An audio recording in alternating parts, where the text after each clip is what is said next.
Hello everyone, Take Care and welcome to Take Care of It. This game is a game that I just found on itch.io. So I don't know what this game is really about. I don't know how long this game is gonna be because I recorded another gameplay that I probably would upload first. I don't know which one, but that game is much larger than this one, I'm assuming. If you enjoyed this video, like, subscribe, and thank you for the support. So let's do this. You lean against your car in the now mostly empty college parking lot. Let me check. Yeah. The morning sun has been able to heat the metal to the point where you can feel the warmth against your back through your denim jacket. You tangled your keys idly to fill the silence. You glance down at your watch again. 15 minutes late. Figures. Your eyes drift across the lot. Still no Austin. Austin! He didn't get into something again, did he whooping ass right now, or is he fucking? Let's find out. You breathe out slow and close your eyes, letting the tension roll off of your shoulders. The breeze carries the smell of asphalt and cut grass. For an extended moment, you stand there, absorbing the outside, and then all of a sudden I'm knocking. Suddenly a few light taps land on your forehead. Earth to Riley, anyone home? You blink startled, then you grin. Austin is standing there, one hand hovering in front of his face and the other shoved deep into his jack pocket. Tried to knock me out of some? Just check it if your brain's still running. You looked miles away. You shake your head with a laugh. Nah, maybe I needed to run back to campus and bail you out or something again. Ha! What? No way. He pats you on the shoulder roughly. Man, you think I'll make trouble on the day before spring break? Please. Please? Please, I'm involved. He pulls a crumpled sheet from his jacket pocket and unfolds it, revealing a Scantron with lightly filled bubbles. Ran into Professor Hewitt in the hallway on my way out. Sheet goes, Austin, I was surprised to see your score that low. Well, damn. I told her there's no way I'd take that exam. I knew I nailed it. Guess that's what I get for using the wrong damn pencil. He waves the paper with a crooked grin. We rescanned it and boom, back to an A. Crisis averted. He stuffs it back into his pocket. Anyway, we gotta make it to one last time. Scrapyard closes at dusk and we're burning daylight here. You push your car, your early intention baiting. Yeah, let's hit the road. See, he's fine. Things are like they were back then, whatever back then is. You unlock your car and the two of you hop in. Run! Oh, not this again. I think you need a new car or something like that. You turn the keys in the initiation. A few more times and your car continues to make the pathetic sound noise. No luck, huh? Give me a minute, I can fix this. You exit the car and lift up the hood. It's your dad's 69 Mustang. It currently has seen better days, but it still works mostly. You ball your hand into a fist and give the starter motor a few solid hits. That's like one hit, but sure. Could you see if that did it? Austin turned the keys. The pathetic noise continues. You need something sturdier. A wrench will be ideal, but something with a sturdier handle would do. I've got so much to give in a day. If I poke around aimlessly, I'll wear myself out. Better stay focused. Austin smiles at you through the window. Find anything? Not yet. Alright. Well, here's me. I guess I had to find something. Oh shit. I moved like a flash. I love running around. It helps me burn off extra energy. It feels great. It feels good to exercise, right? I'll let you be. I'll let you be. A rubber ball. Pick it up. I got a rubber ball. I did. You pick up the flowers. You notice something on the ground, a nice decorated leather stick. It has a polished wooden handle. Upon further inspection, you realize it's rather ordinary design and knife. Someone must have dropped it. It's not really ideal, but maybe you can figure out a way to use it. You pick up the knife and put it in your jacket pocket. As you head back to my car. Hello, ma'am. My dog jogged on the lake. Come here, Cooper. Get out of the water. Cooper! You want me to help out some? Cooper, you piece of... You return back to your car with a knife and some flowers. Austin glances down your hands, a smirking spreading across his face. You have fun picking flowers? Hey, I wasn't just picking flowers.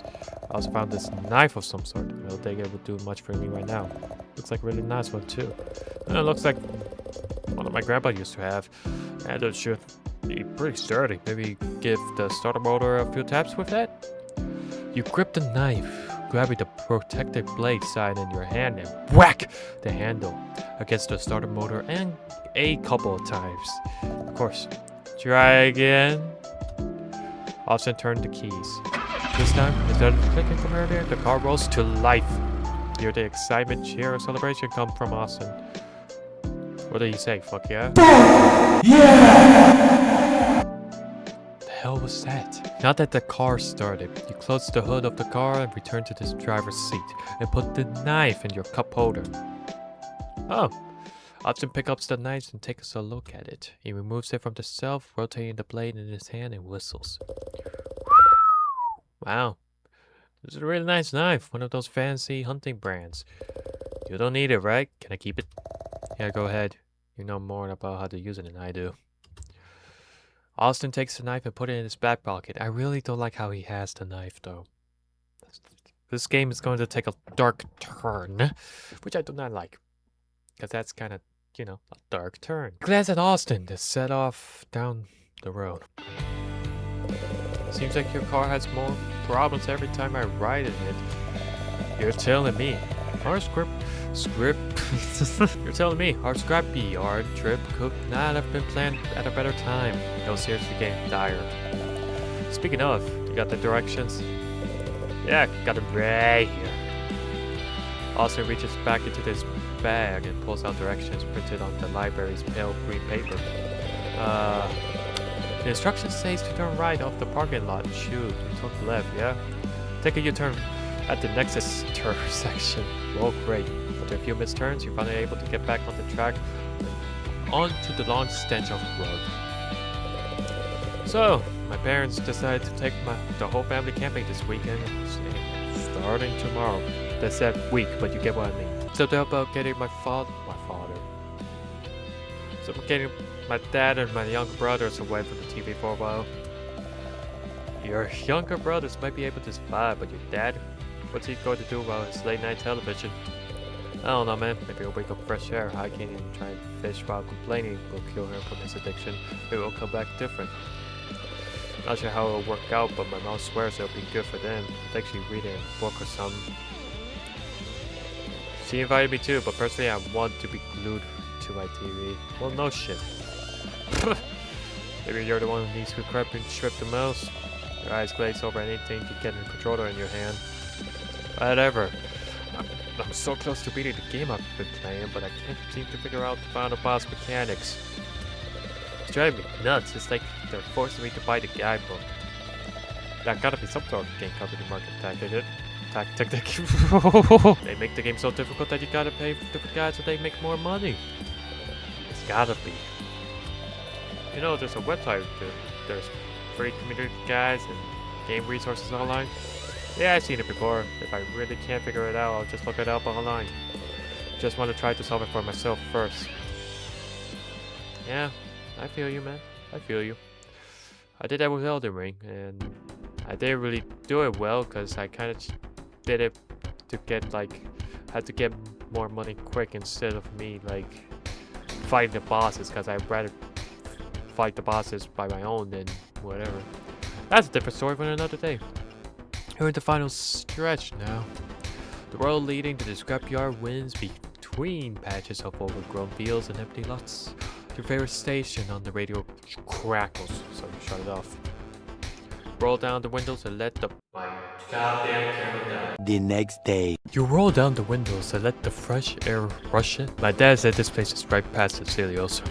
Should be on the left up ahead. You squint through that windshield. I think I see it. Foster's Auto Salvage? Yeah, that's the one. As you pulled into the lot, you hear the sound of gravel crunching under your tires.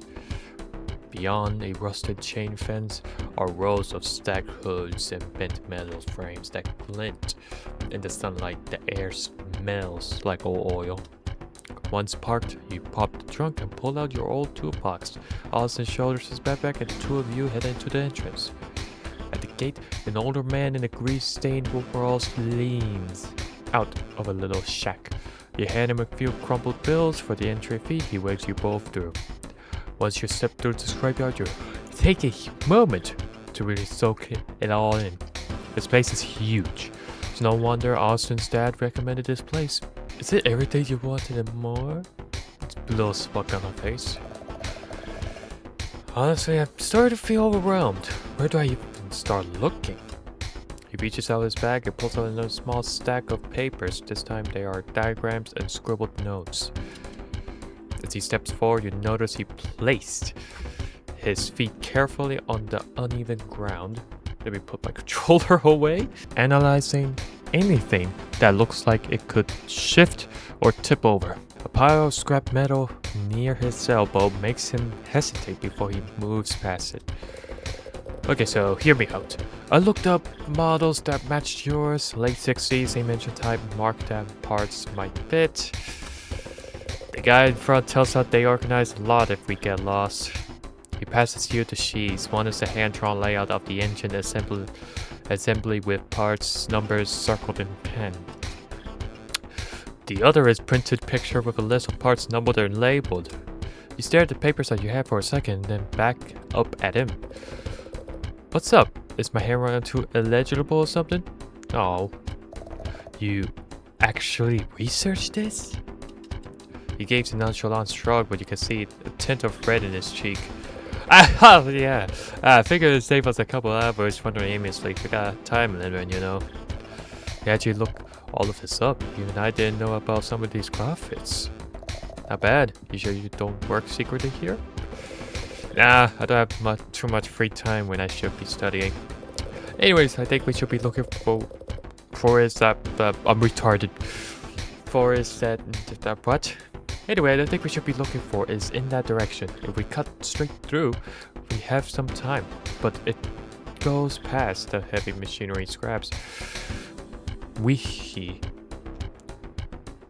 steps carefully around a stack of pallets. I'd rather steer clear of that area if that's fine with you. Yeah, for sure. You find yourself waving between the car graveyard every so often.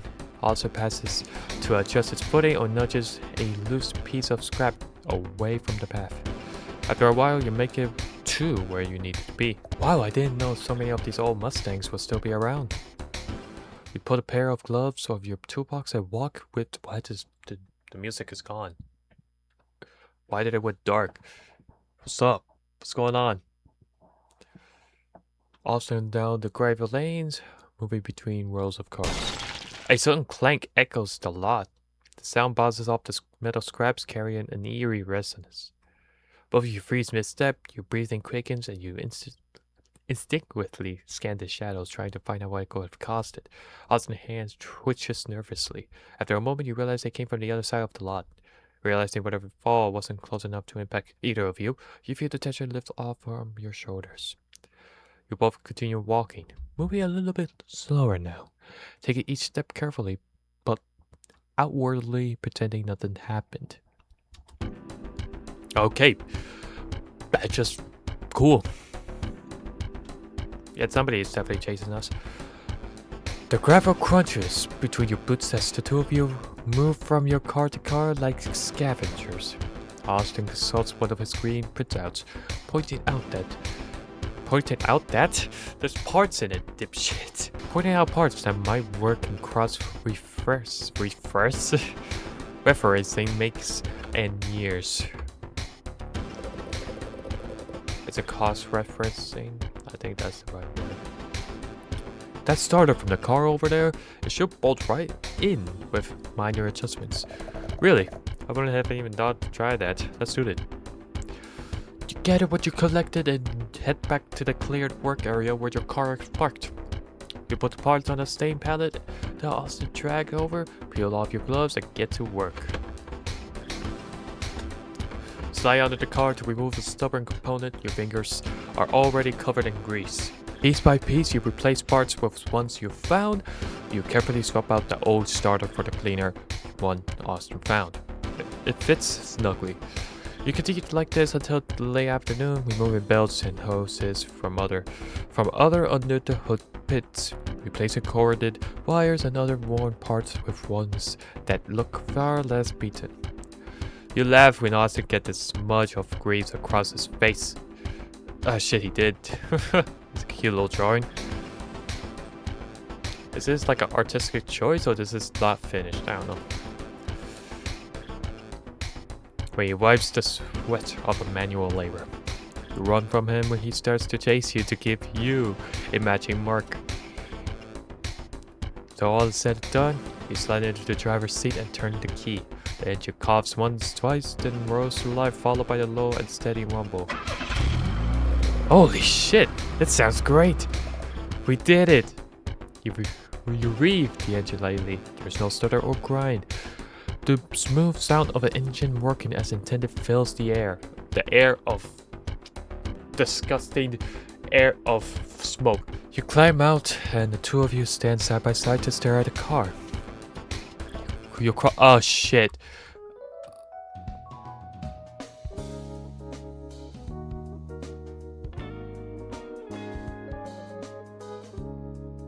You climb out, the two of you stand side by side to stare at the car. You cross your arms with a satisfying grin. Awesome cheers. Can't believe it, it actually feels alive again. Finally, I'm able to give Dad's car the respect it deserves. Wish I could have done this earlier. Damn.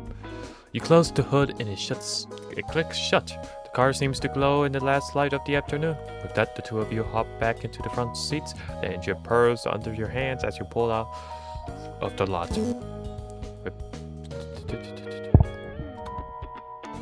Compared to the drive there, the ride home is relatively quiet. After making the initial drive, you are able to get back to the main road without any distractions. It's a comfortable silence. Alright. This seems to be like a cool... I'm suspecting a weird twist going on in the story, but right now it seems chill between two friends. So, I don't know what I'm expecting. The slowly sinking sun makes the shadows begin to stretch longer across the roads, bathing everything in orange. After a while, Austin leans back in his seat and glances at you. You know about Locke's socks? Locke's? What? Whose socks? What? No way you haven't heard of it. I'm joking, I heard of it, but I saw philosophy in my first semester reminded me how it goes. It's about a pair of socks that keeps getting holes, so you patch them up. After a while, none of the original fabric's left. Question is, are they still the same sock? You're talking about the car? Maybe. We swapped about like half the parts today. What's the point it stop being your dad's car and start being yours? At what point does it become a different car? That's an interesting philosophy, bullshittery. Half of a little generous, I say, but you tap your fingers on the steering wheel. I think no matter how many parts we change, it's still the same car, maybe because I remember it that way. If it's everything new, I still picture him in the driver's seat. I still imagine how it used to sound. That counts. That counts for something. Austin tilts his head slightly, mulling it over. I kind of think when enough parts change, it becomes something new. Like a second life. New isn't always bad. I don't like the idea of forgetting what it used to be. You won't. You never forget stuff like that. The sound in the engine fills the silence that follows. Why is it silence? By the time you... Okay, I thought it's talking to me all of a sudden, like... what the fuck? That was a weird... multiple dots. But yeah, that's a very interesting philosophy, especially the two of them. One likes the idea of something new, and one obviously doesn't like the idea of it being new. And that might be... as the camera... Okay, cool. And it might be the philosophy of that, and that might be where this game is going. I don't know in terms of the story, if it will make sense, if it will come around to that specific subject that we just have in this game, and unless they just, oh, here's this, and boom, it's got, who knows? Let's keep continuing. By the time you pulled up to your apartment, the sky has seeded into a cool bloom dusk. Hey, Austin, wake up. We're back. He gave him a gentle nudge. Austin, who had dozed off about halfway through the drive, stares awake and stenches with a groggy "Yeah, Han," before following you out of the car. As you enter the house, the fragrance of garlic and something frying greets you, and you suddenly realize how hungry you are. Your mom is standing in the kitchen with several bowls and pans messily scattered around. Hey, you two! Figured you'd be walking in any minute. Anything we can help with? The Texas toast still in the freezer. I preheated the oven already, so if you could grab a pan and pop them in, that'd help a bunch. And maybe wash those hands first. You look down at unmistakable smudges of oil and dirt that are trapped beneath your fingernails. Give them a good wash. That's not what I said! You give them a quick but thorough clean in the sink. Watching the grin both the day swirls down the drain. Anything I could do, Miss Gray? If you could set the table, that'd be great, and please. Also, call me Chris that already. You're an adult now. She shoots him a smile before turning back into the kitchen counter. Ah, that's sweet.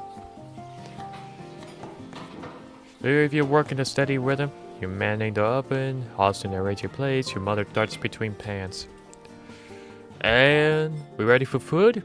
Come on, give me some meat. When everything's on the table, your mom sits with a tired sigh, eyeing the two of you with a playful disapproval. I'm not sure if either of you realize this, but you smell like you brought the scrapyard home with you, Grease. Sweat, the whole wet. I nearly passed out when you walk in. So please, soap in the hot shower when you're done eating. Sorry, Mr. Chris. Oh, that's still cute. That's better. He grins sheepily and takes an enormous bite of toast and nearly choking on it. That's great. It feels weird, calling you after, 7 years? More like 8, actually. You boys were 13 or so? Yeah, sounds right. I think it must have been when we were 13 because I have gotten restless. Austin finishes his food faster than anyone else's, shoveling down the last portion in a way that makes conversation impossible. Sorry, I guess I didn't realize how hungry I was. Mind if I take a shower first? Go ahead, I think it's still a change of clothes for you in the drawer. Really? From when? He gave a small and grateful nod.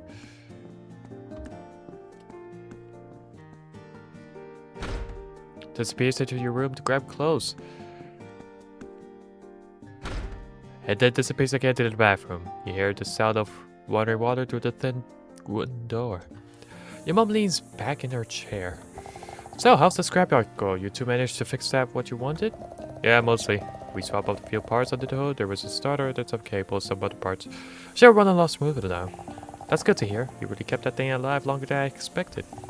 If it ever gives you too many problems, we could probably find you something decent that's used. You shake your head.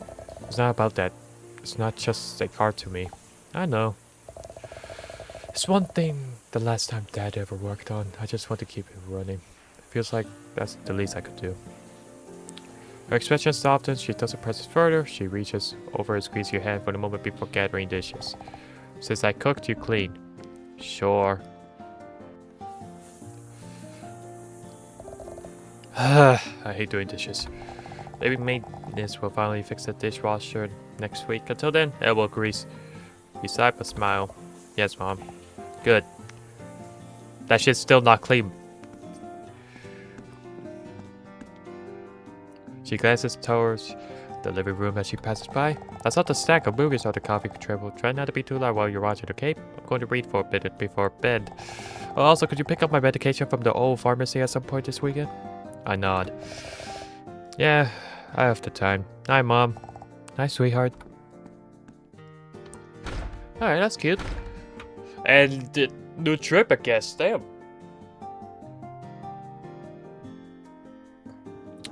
Steam drifts out from the bathroom door as Austin steps into the hallway. Towel slugs around his shoulders. Your turn. You should go to your room and get your clothes and then head to the shower. How about the dishes? Did I not clean that?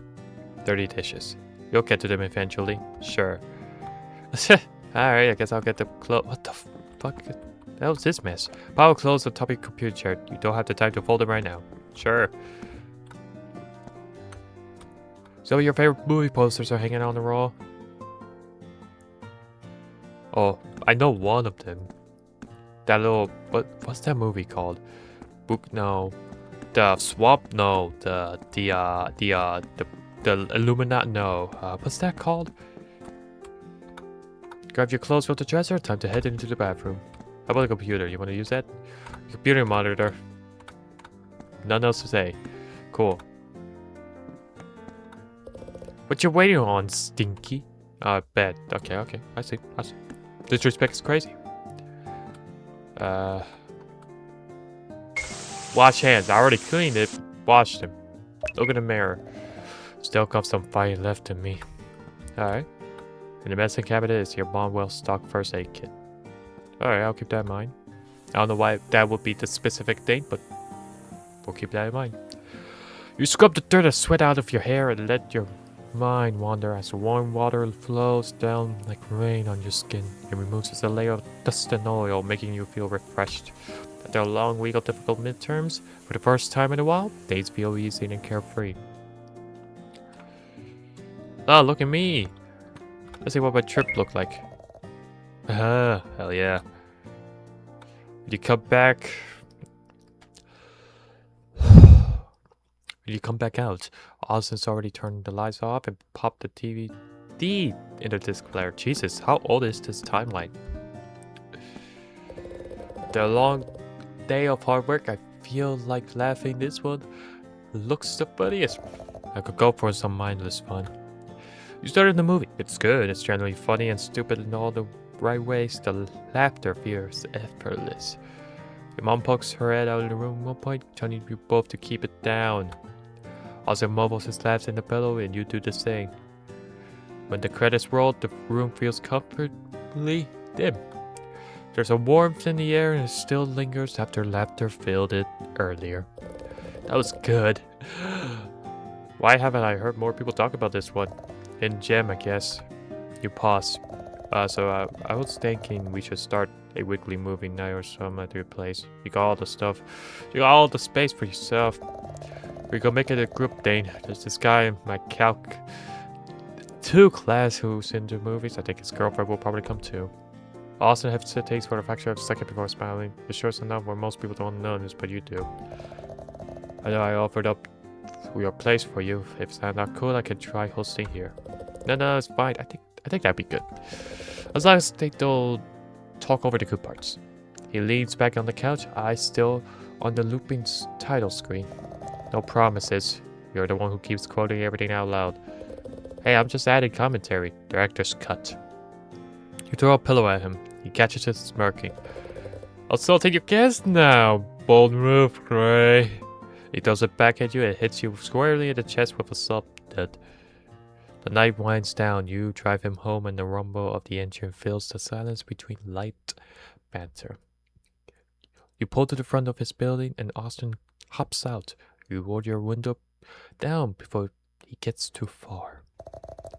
We still going to the hill tomorrow? Yep. I got a good feeling about tomorrow. This will be the day we'll get the photographic evidence of aliens you've been always chasing. And I need to be there so I can steal some of the fame by association. You say that every time. Yeah, well, something weird will happen one of these days. Yeah. I'll see you around 7. Sounds good. Later. See ya. Austin gives a lazy wave before heading towards his building. You wait until he disappears inside before you drive off. You jiggle your keys and open the door to your apartment. You drop off your keys in the bowl by the door, lean against the wall for a second, and exhale. Alright, I'm playing Sam now. The cool evening air drifts through the crack you left in your window. Good thing the landlord replaced the screens, otherwise there might be bugs in here.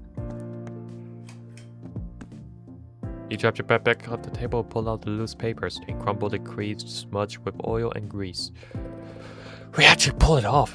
I was actually helpful today. You sink onto the couch, stretching out your legs. You rub your eyes. You find out the exhaustion that follows a long day. You notice Riley's driving slowly while you were dozing off so you could nap. Looking back now, you realize Riley was probably just as tired. Maybe you should have offered to drive. So it was pretty damn good nap. You glance over the TV, your tired reflection stare back at you. The proposal for the weekly movie night at your place lingers in your mind. It's been just you and Riley so long, but maybe opening it up again isn't a bad idea. A little group hangout could be fun. Learning to trust other people.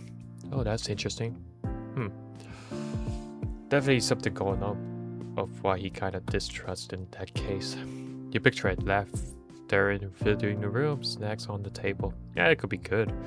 You pop down on the floor and crawl to your game console and turn it on. You grab the controller. Your game awaits. You charge it to the boss room and... yeah, same as last time, another embarrassing defeat. How did I miss that jump again? You mutter to yourself, grinning anyway. No big deal, you'll try again after you get back to your hangout tomorrow. Maybe the fresh air will help. Maybe you'll have to epiphany under the stars. You click the TV off and you take a slow breath. Things are good, rates are solid. Riley's got your back and you kept yourself on track. No unnecessary risk of impulse mistakes. Feels almost boringly perfect, but it's better that way. Yeah, I've got this. You should head to bed now. Alright, which one's my bed? That's my... Jesus. The hell's... Alright, there's a bathroom. Oh, there's a door there. Hold on. That leads to here. Oh, that's cool. Go to bed? Sure. You stretch one last time, head to bed, and toss the light blanket over yourself. For the first time in a while, you feel like everything is in its place. That boss is going down. You close your eyes, sleep comes easy. When you finally stay awake, the light in your room has already shifted to the warm tones that comes in the afternoon. Seems like the toils of midterm finally caught up to me. You had played off the car diagrams like they were none, but that wasn't really true. You're not exactly an expert in cars. I tried to figure out which parts would be swapped out, then drawing up diagrams for all of them felt like you signed up for the mechanics exam on top of that. The 3 other tests you already had this week, but it seems like all the study and sleeping this night paid off. Based on the reaction yesterday, you passed this voluntary exam with flying colors. You're pretty sure you passed the other 3 as well. You smile, stretch, and look around. You quickly go through your mental checklist on the list needs to be done today before Riley gets here. Make your bed, eat something, sort laundry, get ready in the bathroom. Clean off the dining table. Alright, sure. Got you. Let's wait. Oh, that's a shirt. Shirt. Underwear. Correctly, you sorted 5 pieces of clothing. You're incorrect at 7. Oh, wait, hold on. I was actually so confused at that. Fuck. Alright, let me, fridge. Time to make food. You put in the first piece of bread. You put... Finish it.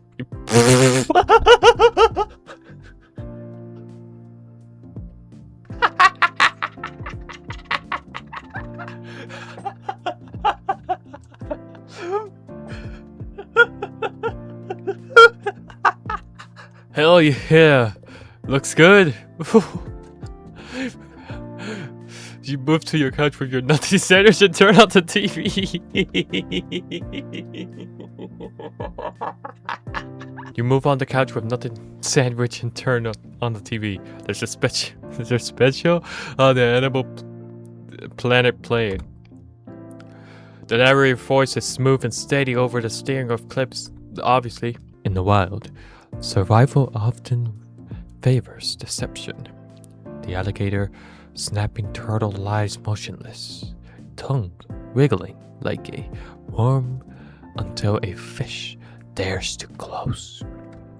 The footage cuts to a shot of one underwater. The turtle's tongue flicks around and then its jaws slam shut. Far below the ocean's surface, the angular fish dangles its luminous lure, a promise of safety in the dark until its teeth close like it's a trap. The grainy clip shows the fake glow. There's a spot of fish drifting closer. Hypnotized. Then with a shake of the camera, it's gone. Others rely on mimicry. The orchid mantis. Its body indistinguishable bullshit from a flower. Wait still and silent until an unsuspecting insect lands within reach. On screen, the mantis strikes. It folds its prey away in its arms. And that's it. What's my other missions? Bookshelf pantry. Your most trusted cooking utensil, the microwave. Dresser, cheaply made, but it does its job done. Aha. You make your bed. Hell yeah. Any more? Trash can. What's my missions? Time to get ready for the day. Brush teeth, brush hair, change clothes. Well, that's everything. After sleeping and spending time doing chores around the house, it's already about 3 p.m. Still have a good chunk of my afternoon left. What should I do? Without exams and classwork hanging on my head, I almost feel a little aimless. There's RPG I haven't touched in a while. Maybe I should start a new game. I'll only play for 30 minutes and then I'll do something else. Screen flashes and you press new game. Huh. And only when the victory jiggles of leveling up fades that you realize 30 minutes somehow turned into a few hours. The goal to light up that sinking sun streams onto your apartment. Did that much time pass already? Damn. Riley should be here any minute. I should meet up with him downstairs. Sure. Head up? Yep. You head down with your backpack and meet Riley at his car in front of your apartment. You used to be able to tell when Riley's car was close by, the loud rattling you could hear from down the road. After yesterday's repairs, it rolled up at your place like any other car would. The passenger door unlocks with a click. You grab your bag and slide into the seat. Riley is sitting there. Hair is half tied up in the back, but several front strands are falling into his face. Hey, how's it go? Oh, hang on. He flips open his phone as you pocket in. Hello? Oh, hey, Steph. Yeah, sure. I'll pick you up your shift tomorrow. I need the hours. Yep. Okay. Hope you feel better. He flips his phone shut. Work stuff? Yeah, Steph off sick, so I said I'd cover. I need the extra cash anyway. You were late, I'll power through. You nod as he shifts gears. The two of you roll down the narrow street that leads towards the highway. Before long, Riley's talking again. It's about time. I'm not reading this shit right. I read too fast, or my brain is processing too fast. I don't know. It's about that forum you've been on since middle school, the one dedicated to cryptid sightings. Back then, he used to obsess over every blurry photo and shaky cam footage. Now it's more of a habit. You listen as he speaks. His voice is lightning up the way it always does when he talks about something strange. There's this one thread now about an imminent vampire's takeover. It was just animals attacking each other. So I found a possum and called it a ghoul. And I did read that. What did that one say? So I found a possum and called it a ghoul. Has anyone heard of rabies before? There's a passion burning in his eyes. You're about to mention that possums don't typically get rabies, but hold back.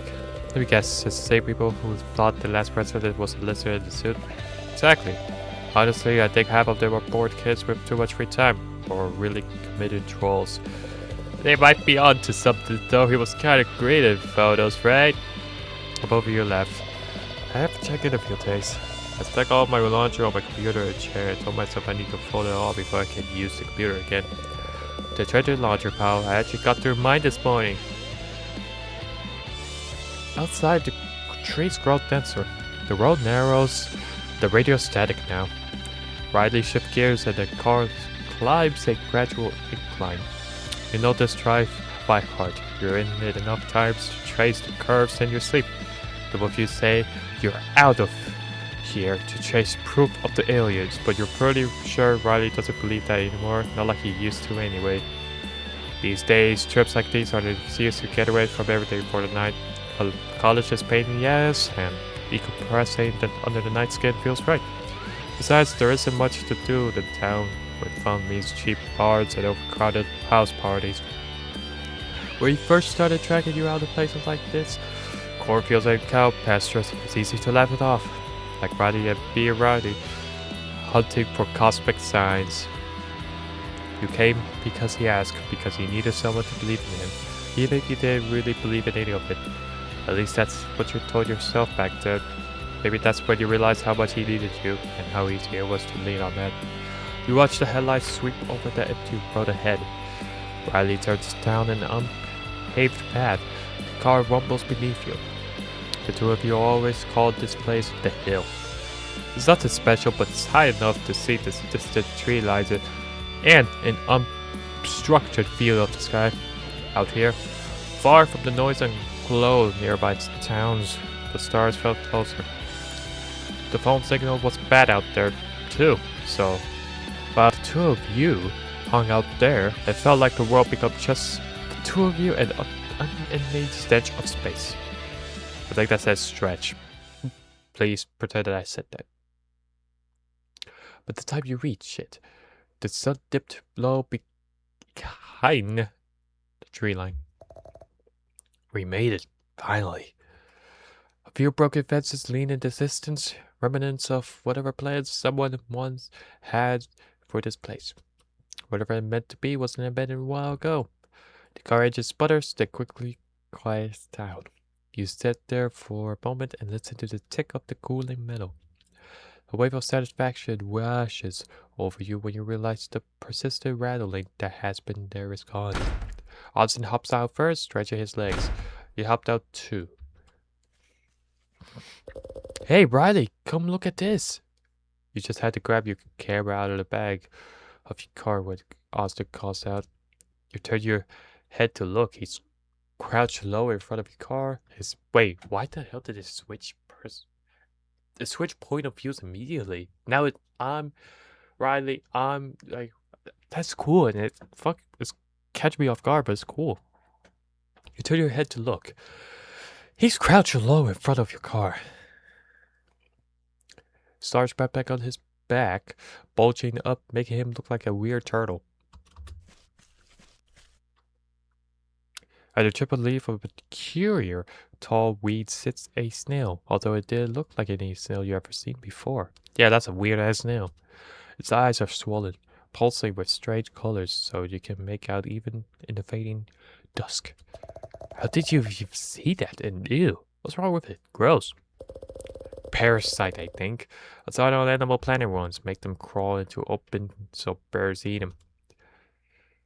He plucks the leaf into his hand, sets it on the ground, and presses his heel down once. Oh boy, yeah, that's good. Ugh, that's something I'd like to hear, and that's not really a good sign. Ow, I hit my mic. I hit the holder mic. Shit. It's a puppet for the day, and at this point, actually, best to kill it before it dooms others. He wipes the sole of his shoe in the grass and grabs the lawn chairs from the back of your car.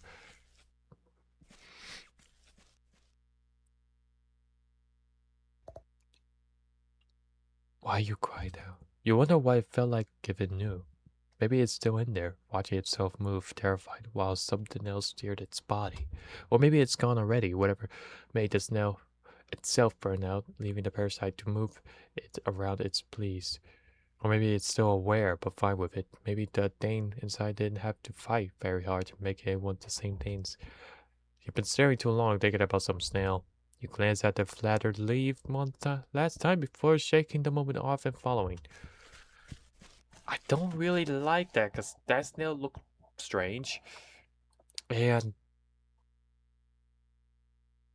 they've been talking about aliens recently, so that's not exactly a good thing. That could really mean bad things. Yeah. I'm kind of like inhaling and exhaling pretty heavily. Not because I'm bored. Well, I'm tired. Two, I need to drink. My throat is somewhat dry. But it's time you catch up. Austin's already popping open the chair. The two of you settled in, chairs angled just right to look up at the night sky. It's a peaceful night. The waxy moon is only the faintest silver. The stars seem to gleam brighter in its absence. The sound of the crickets is occasionally broken up by the low hoot of an owl, while several fireflies float about like embers from a hidden campfire. You'll get your photo tonight. I have a good feeling about it. You said that yesterday. Pass me a soda, will you? Austin laughs and reaches out his bag. Pulling out a can, he tosses it gently towards you. But hey, I keep saying it. When it does happen, I can say I told you so. Well, according to the forum, there has been an upstick in the UFO sightings. See? Let's stay optimistic. When the aliens swoop down and props your ass, or probe your ass, oh shit. I'll distract you so you can get the shot. How exactly are you ready to distract him, offering your ass instead? Do you really think that far ahead? Well, maybe one second thought we can't play rock, paper, scissors and the winner can take the photo? Austin smiles sheepishly. Deal. You shake on it. You know, I still can't believe your car made it up here without dying halfway. Hey, give her some credit. She's running smoothly after yesterday. Yeah. Only because I was there for help. Please, this car's held together on sheer willpower and loves long before you ever touch it. At some point, you've tried to convince me to save up for a new one instead of sinking my time and energy into repairs.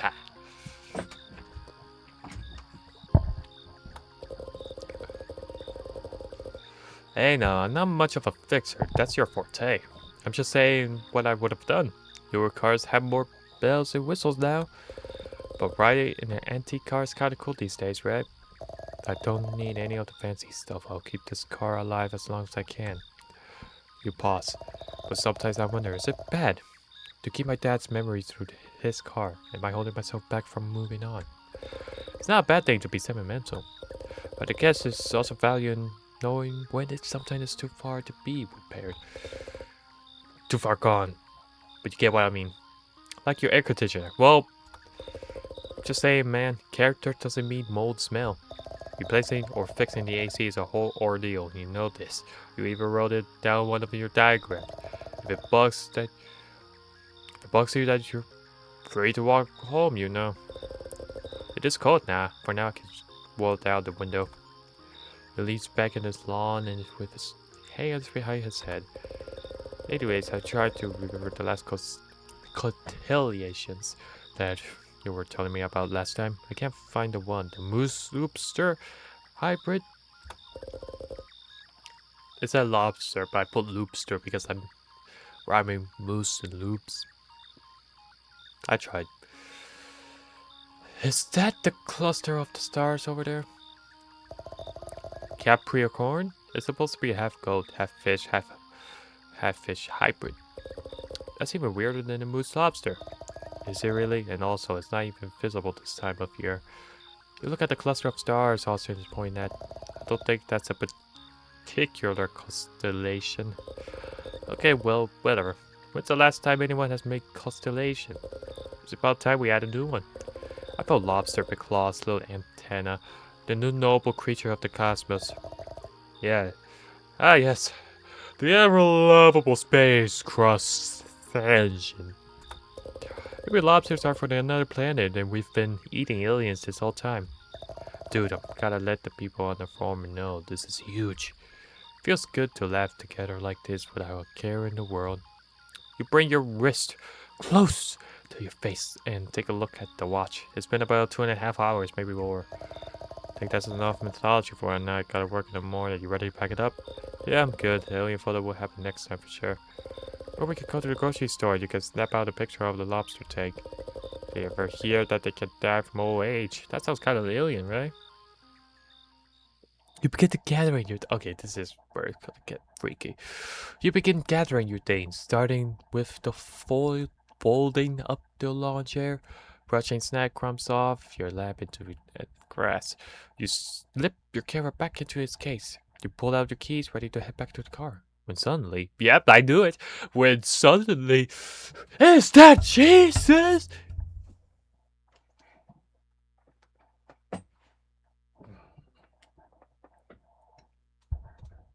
green strike splits into the sky in two, both in union. You bitch. Whoa. Both freeze, eyes lock into the arc, cutting through the darkness. It glows vividly and unnaturally. Definitely not a plane. Now it's satellite. That's it. That has to be it. You drop everything, the trash can, your keys scattered in the grass. You dive into the camera bag, heart stammering. The lane's cap is still on. Your hands fumble to twist it off. It's heading towards the trees. The light dips, not burning like a meteor, sure. It disappears behind the tree line. Did it land? I'm not sure. I think so. The wind stills. Everything instinct falls silent. A few moments later, you hear a noise. A branch snap. Then another. You're ready with your camera. Austin on his feet. Something's coming. You hear that, right? Yeah, holy shit, do you think?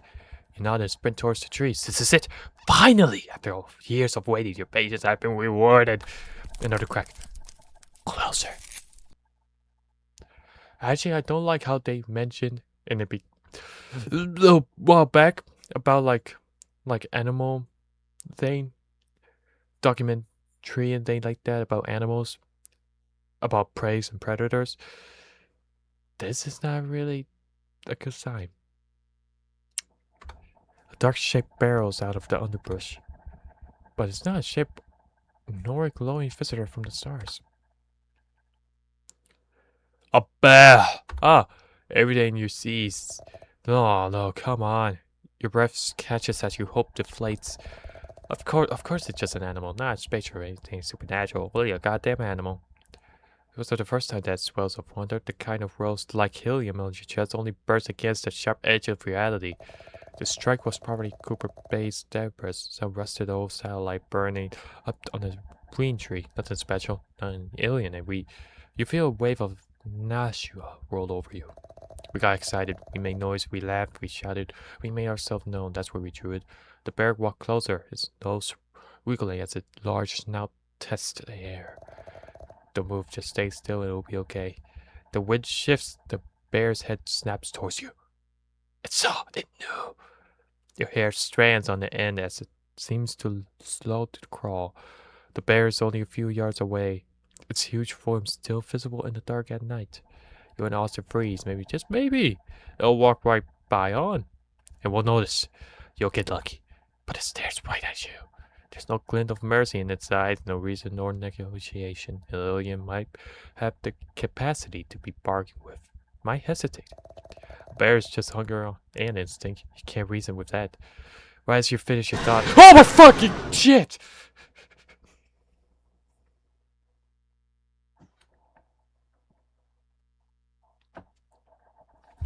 Just a straightforward, yeah, Shit, it's coming. Go! You tear downhill, your legs barely keeping pace with your panic. You crash thought tall grass, dirt, leaves. Behind you, the bear barrels forward, the paws thundering against the earth and tearing apart the grass close behind you. Too close. The car, it's there. You lunge for it, slam against the door, and dig into your pocket. Keys, come on. Not there. Other pocket, no. Back pocket, nothing. No, where are they? You are all around, heart stuttering, hands following uselessly against the bear to gain speed. Riley! You snap your head, Austin sprinting back up the hill. What the hell is he doing? Then you remember. The keys, I threw them when I was excited. God, I didn't even think. The bear nearly clips Austin's heels, a paw striping through the air, but he's fast. The bear skids on the slope, its momentum tumbling into the grass. You stand frozen. Your heart is thrashing wildly on your chest. Austin! From the top of the hills, Austin turns and yells, Couch! Oh, there it is. Grab it. You see the glint of silver cutting through the dark, the keys spinning. You could say that. The arc through the air like another shooting star. You blink. They disappear into the darkness. Where did it go? Where? You hear them fall somewhere, the grass in front of you, swallowed by the night. Lad, you gotta be kidding me! The keys landed somewhere in the grass, you have to find it fast. Bro, the fuck? Where did you throw it?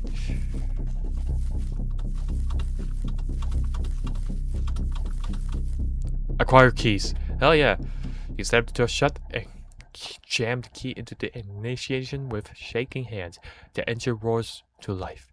The headlights illuminate the grass in front of you. Through the glass you see that Austin doesn't make it. Austin! Wait, what? What? He trips. He goes down, legs folding under him, arms flailing. The bear catches him at the base of the hill, a blur of fur and muscle slamming into him like a car crash. No, no, no, no. One paw comes down in his back, pinning him. Austin kicks and thrashes. Whoop, stop! Room, go! His hands claw at the ground. You see the bear's jaw unhinge unnaturally before it bites down Austin's shoulder. You see his mouth open and his screams piercing your ears. His body jerks, blood sprays in the grass. I have to do something. Your hands are clenched around the heel. The headlights slice across the hills, catching the glint of blood and the wild traction of movement. Drive, get to surface. I can call someone. I can send help. Joko ran over the fucking bear! Room! No! Oh, shit. That's rational. I guess, whatever, man. But he's still moving. You can see his arms clinging at the ground as he tries to crawl, even as the bear lunges again. Am I going to leave him? No, I should do something. I can't just sit here while he gets torn apart. His hand hovers over the gear shift. You don't even know what to do if you went out there. Fight a bear with your fist, get you both killed. He's dying. He's dying right there, right now. Another scream, weaker this time. Move, Riley, move! The wheels, I can only read. I can't move shit. The wheels is damp with sweat under your hand. The car idles. You sit in the dark, the engine ready, the world open, unsure. Outside, Austin is still fighting for his life. For the fact that he's surviving is crazy. I'm sorry, Austin, but I think you're gonna left behind. Austin's still out there. You made it into the car, he didn't. Do you run to get help? Oh, fuck no! Hell no! You have to drive at least a mile. That's no. I'm going back to him. I don't go back. You'd have any method of methods? Are you sure? Fuck yeah. Go. Get him. You tear open the door, adrenaline drowning every logical thought. You sprint to the base of the hill, screaming, waving your arms. Hey! Over here! The bear turns for the split second. It's enough. Austin scrambles backwards, coughing blood. You launch your crap. Whoa.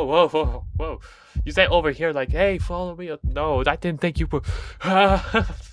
Dude, like Foxy way, just get him.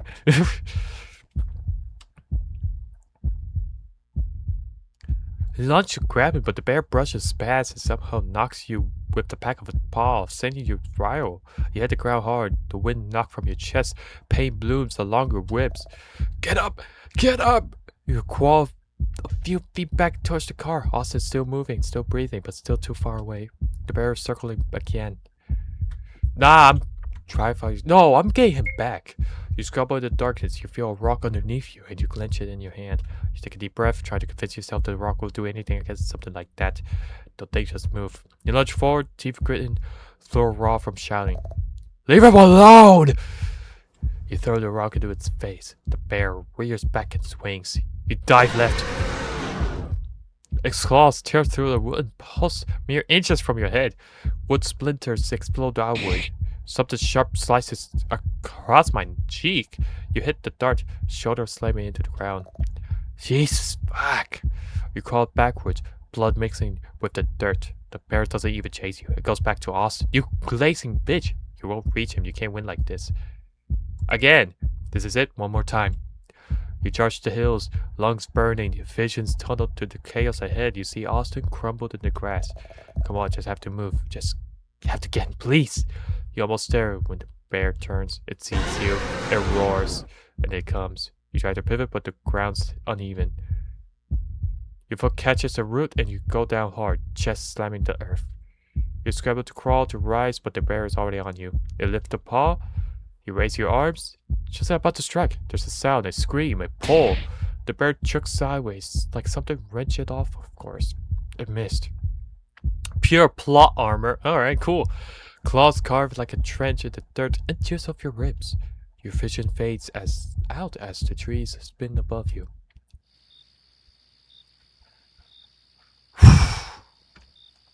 We're not leaving anybody behind. Okay, well, it's just me here. The world is dark. You feel like you can't breathe. Your mouth tastes like blood and sharp pains shoots through your arm. Everything is distant. You blink your eyes, trying to focus. Your head pounds. You shift like it's like your limbs don't belong to you anymore. You try to lift yourself, but your ribs scream to protest. Your chest feels like it's caving in. What happened? Slowly, you push yourself up. Your car's still running, the engine rumbling in the background. How long was I out? The field stretches in front of you, silent, empty. Where is he? You look around, Austin, the bear. You blink again, try to clear your vision, but the world's spinning. Nothing. The bear's not there, Austin's not there. No, no, no, no! You force yourself to stand. Everything's still. You're incredibly exhausted, your body's bruised and battered. You can barely focus. Are you sure you want to search for Austin? Yep. You have to look for Austin. He would do the same for you. Oh shit! You feel like you're about to collapse. Holy shit. Austin! It's Riley, Austin, I'm good. Well, there I go.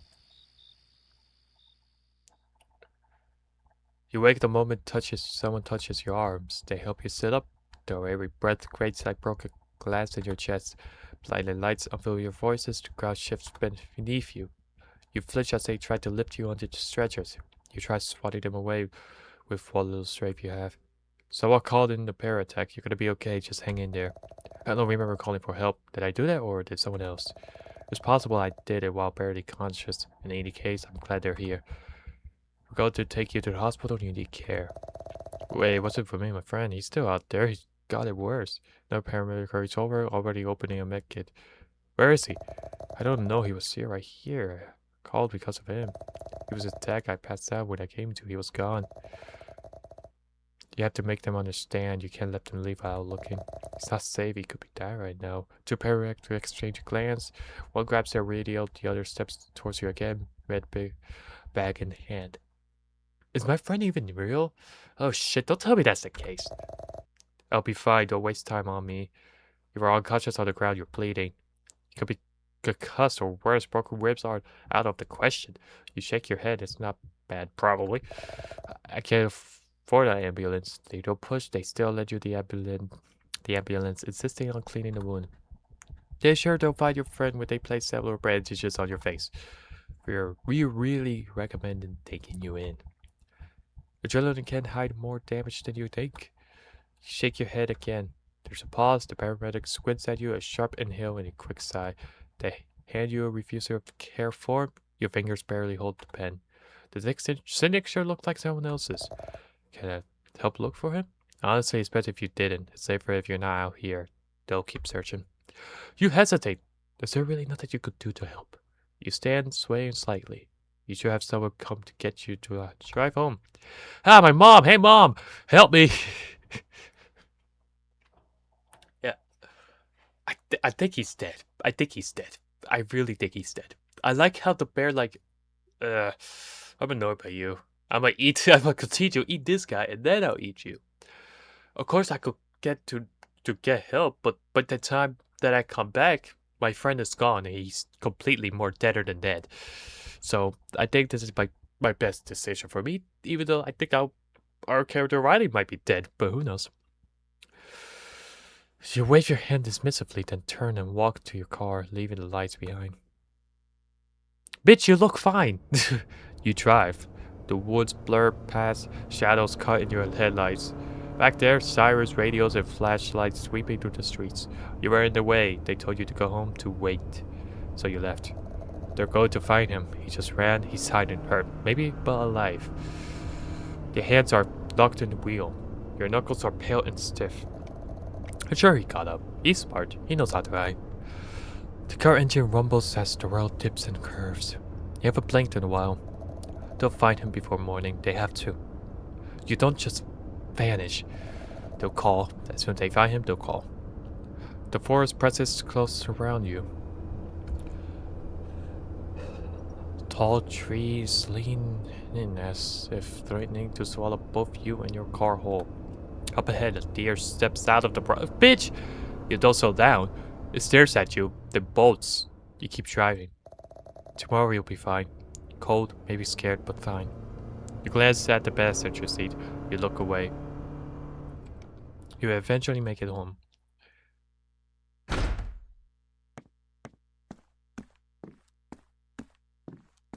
Damn.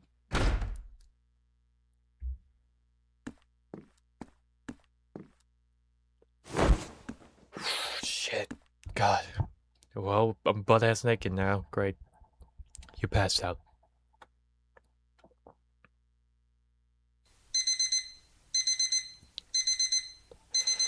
Your alarm wakes you. You shut it off.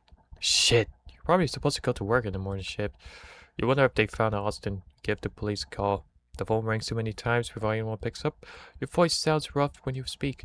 You explain the situation again. The dispatcher listens. The sound of typing in the background. Keys tapping without urgency. They tell you the search was called off overnight. Too short-staffed and dark. He's still out there, though. We understand, sir. The team will be out as soon as they can. Yeah, I got attacked by a fucking bear and my friend might be dead. And the first thing y'all do... Oh, let's just head back. I hang up. Fuck it. Yep. Yes. Yes. I need to keep looking. Austin's out there. He needs my help. That's my buddy. That is my homie. I'm not leaving him behind. You can't believe the police still haven't found anything. You're up anyway? Should use this time to look for Austin. Maybe you'll find something they missed. I moved just fine. That's my brother. That's my brother. Where's Mom? Well, I guess she went to work or something because she left. There's a note on the door. I was left here by your mom.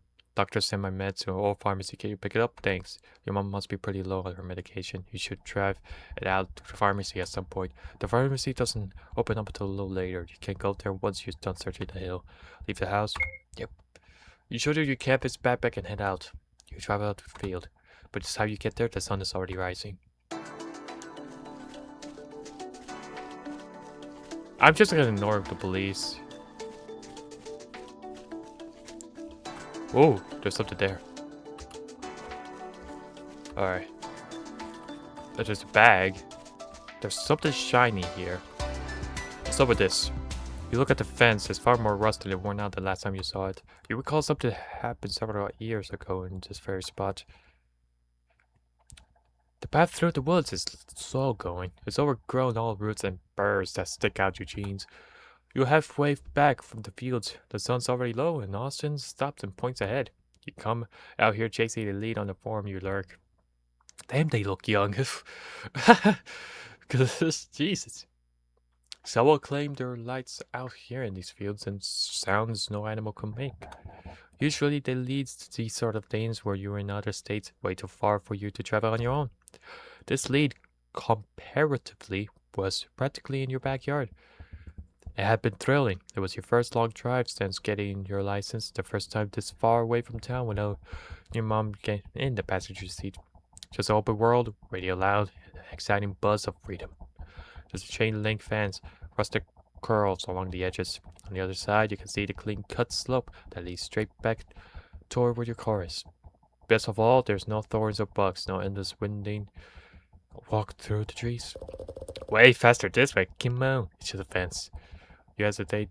The wire looks bent in places, but not low enough to step over. The path behind you is familiar and safe, even if it takes longer and less risky. Austin already sizing up the best front hold. I don't know, man. We could just go around. It's fine, look. You scrub up with ease, hands find a place you wouldn't have thought to grab. You blink and he's already on the other side. Triumphant, brushing dirt off his palms. See? Tell you. Your turn. You stare. The metal glints in the last of the sunlight. It's not that high, right? Austin did it so easily. He's watching. Waiting. Alright, okay. Yeah. You grip the edge and haul yourself up. Your foot slips near the top right as you swing over. Whoa, ouch. Paint blossoms sharp and suddenly across your thigh as the wire catches skin. You drop hard, landing sideways with the grunt. You hiss through your teeth and touch the sting. Blood is already trailing towards your knee. You bite back a curse. Shit, are you okay? Yeah, just give me a sec. He helped you up apologetically, but still smiling like a shortcut was worth it. You still say otherwise, you don't want to be the one who always slows things down. The cut scabbed over the crescent scar. You rub your leg over your jeans. Huh. Alright. Jesus, man. Or at least the threats as hell. There's a bag here. It's Austin backpack. How did the search party not find this? Bitch, you're right there! You saw it! It's right in front of me! Or maybe they just didn't think it was important enough to pick it up. You shoved the containers of his backpack on your own. Why is there a goat? You feel exhausted. Ah, shit. A heavy barrel. Looks like it could float in water. It could take some effort, but you push it. You can push and pull if you needed to. Pull, you do that. Direct. Okay, got you. But why would I do that?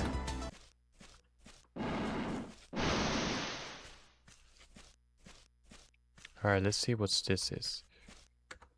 A beautiful little spot of some big rocks in the river.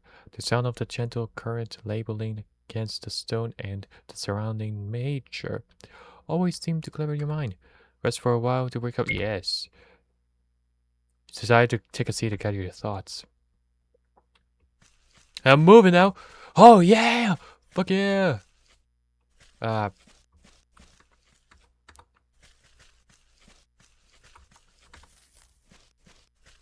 talk about this? The laying on the ground is curled on its side, one arm bent awkwardly beneath it. It's a body. You take a closer look, you know that shirt, that tear in the sleeve, the golden necklace. It's you! No shit, cause I could tell, but still, that's kinda confusing. You take a step back, or you try to. Your legs don't move. Feel heavy, like it's sinking into the ground. You stare at the stillness of your own form. It's glass-eyed and drained. Your knees buckled beneath you.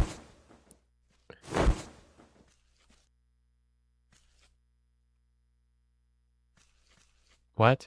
You fall unconscious for some time. Despite passing out, you hardly feel any more rested, and you lost a good chunk of time. There's nothing there. You pulled yourself up from the ground. Looks like afternoon was all the way over. I've been walking around for a while. What should I do with my evening?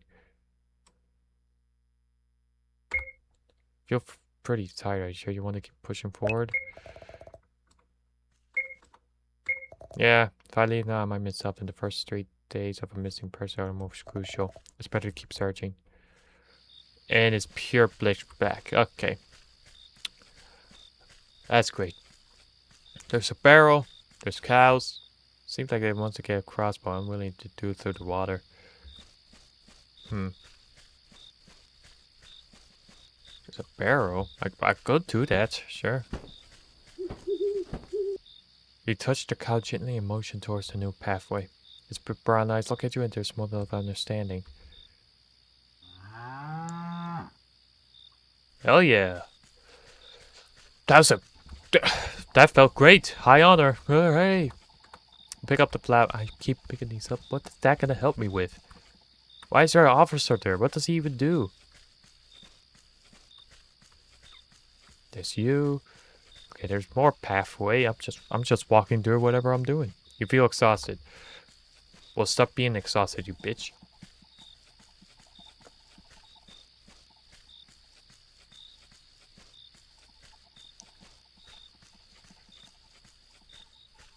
You feel like you're about to collapse. Well, don't collapse, man. Damn. Bro, I don't have anything to help you with. And you did. Well, damn. You fall unconscious for who knows how long. It's so dark outside you can't wake up and manage to drag yourself home. Whoa, wow. That's bound to happen, I guess. Go to bed? Yep. You eventually fall asleep. The stairwell smells of dust and heat. Sunlight slices through the window in thick lines. Austin is halfway up the stairs, shoulder tight and jaw seat. His eyes are blazing. Come on. I'm trying to help. Austin scoffs. You're trying to fix me again. Maybe if it didn't keep... Don't. You grit your teeth. You feel like your words are echoing loudly in the stairwell, but you continue anyway. Someone has to. Because, well, okay, Carol died.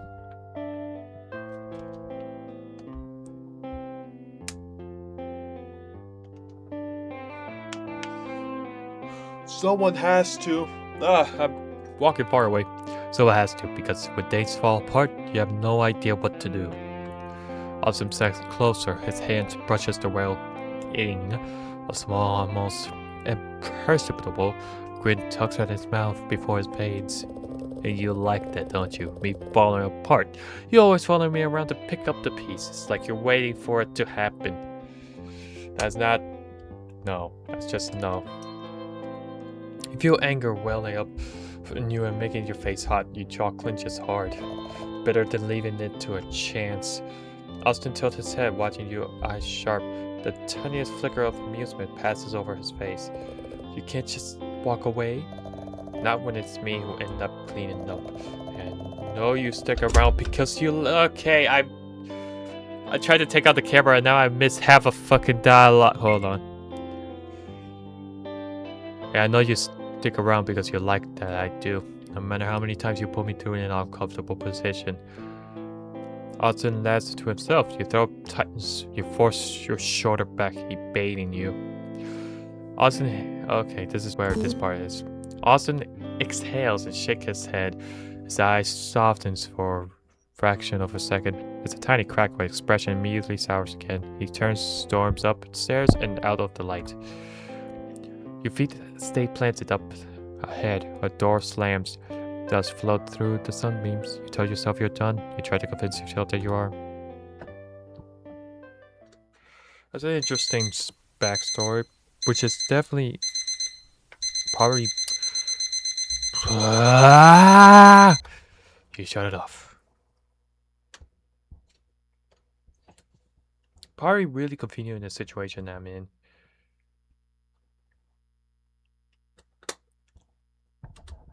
Why are you remembering this now? You try to shake it off the feeling uneasy, force yourself to sit up. You have another shift today. You wonder if they found Austin. You give the police another call. You call the non-emergency number. They tell you they haven't found anything yet. They will give you a call if they do. I am going to find him. You are absolutely exhausted. You sure you want to keep pushing forward? I need to keep looking. Austin's out there. He needs my help. Do you believe the police still haven't found anything? Yep. Same thing. He's my brother.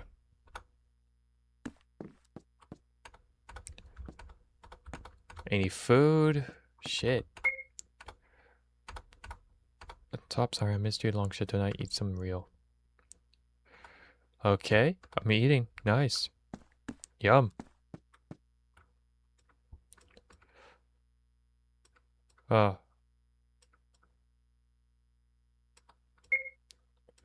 I should really focus on... Holy shit. Hold on. Okay. I don't know why I never thought of that. I should really focus on that. This game is a lot longer than I thought it would be. Okay. I literally found absolutely nothing, so I don't think I could find my friend at all. You put yourself back up on the ground. Which I do. Let's check out his apartment. Which one is his apartment? Why did a cat go to A? They're miles away.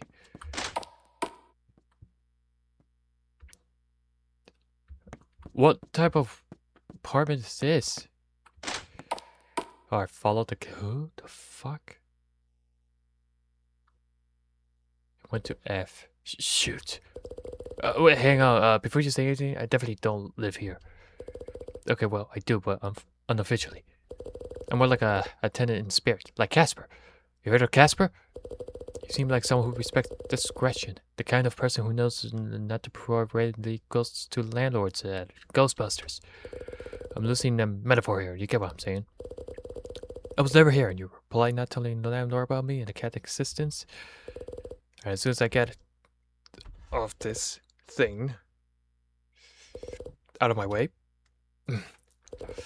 I'll slip back into my apartment, disappear like I never existed, return to the golden age of me not being perceived. Better for everyone that way. Less complicated. Sure.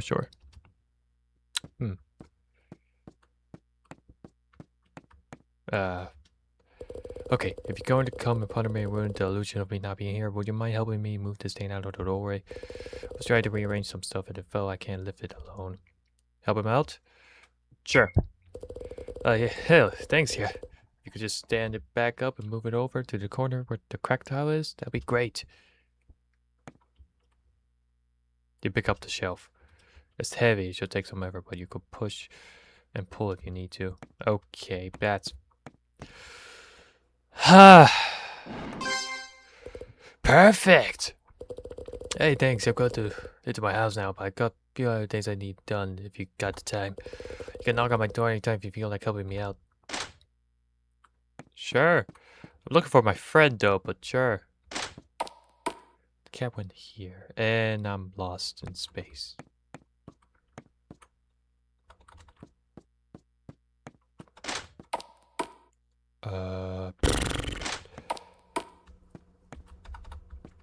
Okay, I can't go to C, apparently. I cannot go to A, I might go to B. I can't go to B. I'll go back to F, but I'll go straight ahead to C. It's Austin's apartment door. Enter? Yep. I go open the door. Okay, there's a good chance my friend isn't here. Alright, go to bed. You're nearly asleep with your phone start vibrating. You boil up and grab your phone. That's from your mom. She doesn't usually call at this hour. Fear starts to well up as you answer. Hello? Your mom's voice is a hushed, frantic whisper. Why, oh thank God, they just rolled Austin to the ICU. I tried to get the contact with family, but nobody answers the phone.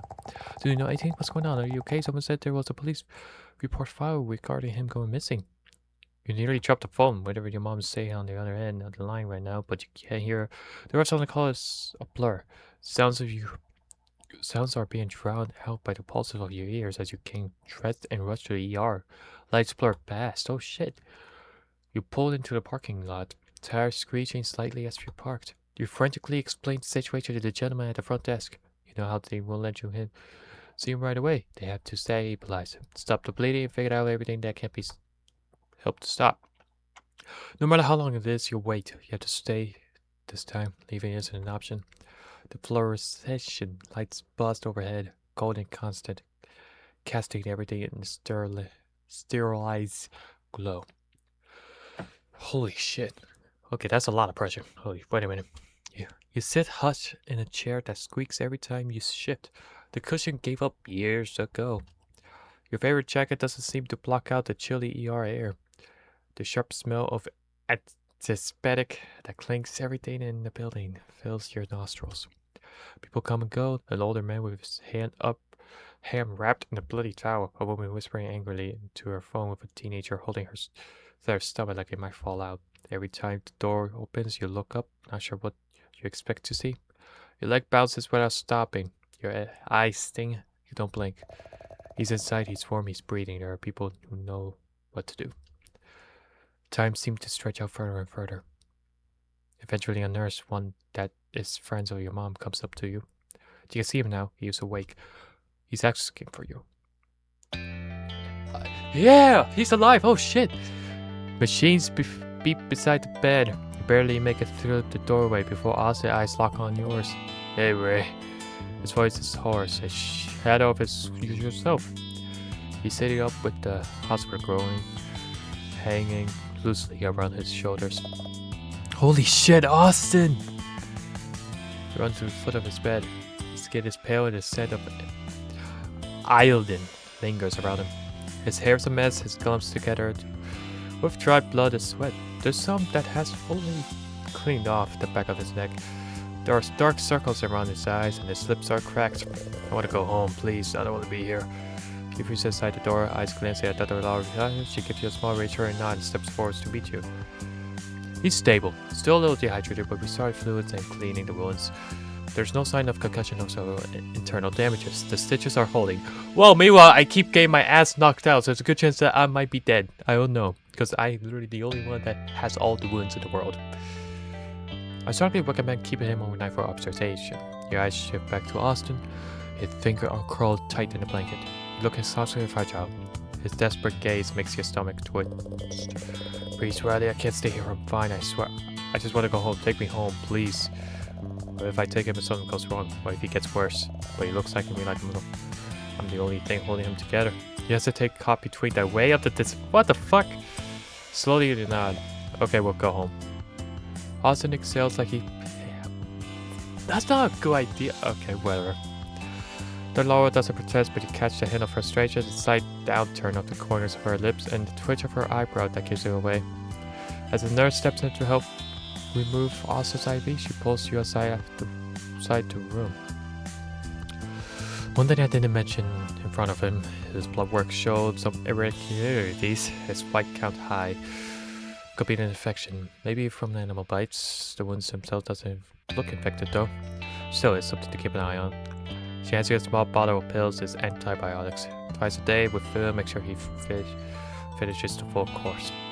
I will call and check what he's doing on Tuesday. If his condition deteriorates, bring him back in immediately. If he's in pain and over-the-counter pain medications like Ibuprofen or Actemorphine aren't cutting it, you can reach and we can get him something stronger. I'll bring him back if things get worse, I promise. I feel that it's a horrible idea. Alright. You slip the bottle into your pocket and glance back towards the room. Austin's getting to the edge of bed, weak but determined. He's already tried to stand, though his legs would wobble beneath him. One of the nurses hands you a bag with dirty clothes in it before they discourage him. Or discharge, not discourage, just. A nurse helped Austin change into a clean pair of clothing for the hospital clothing donation program. Oh, that's cute. We're really doing this. You're almost to the elevator where you hear a soft squeak of speakers behind you. Your turn, there's stands your mom in her scrubs with her badge clipped to her chest and signs of weariness in her face. It hits that this is the first time you had seen her since the night you came home from the scrapyard. With her working the graveyard shift, your schedules didn't allow for much interactions. When you meet her eyes, she starts to give you the usual soft smile, but her expression shifts instantly into alarm when you come closer to her view. Austin is barely conscious and leaning heavy against your shoulder. Oh, Austin. There's a pain in her voice you can't ask him from top to bottom. She then does the same to you. Riley, what happened to you? Well, he looks fine in the drawing, but obviously he's not. You avert your gaze from hers. I tried to save him when he got attacked, but I wasn't strong enough.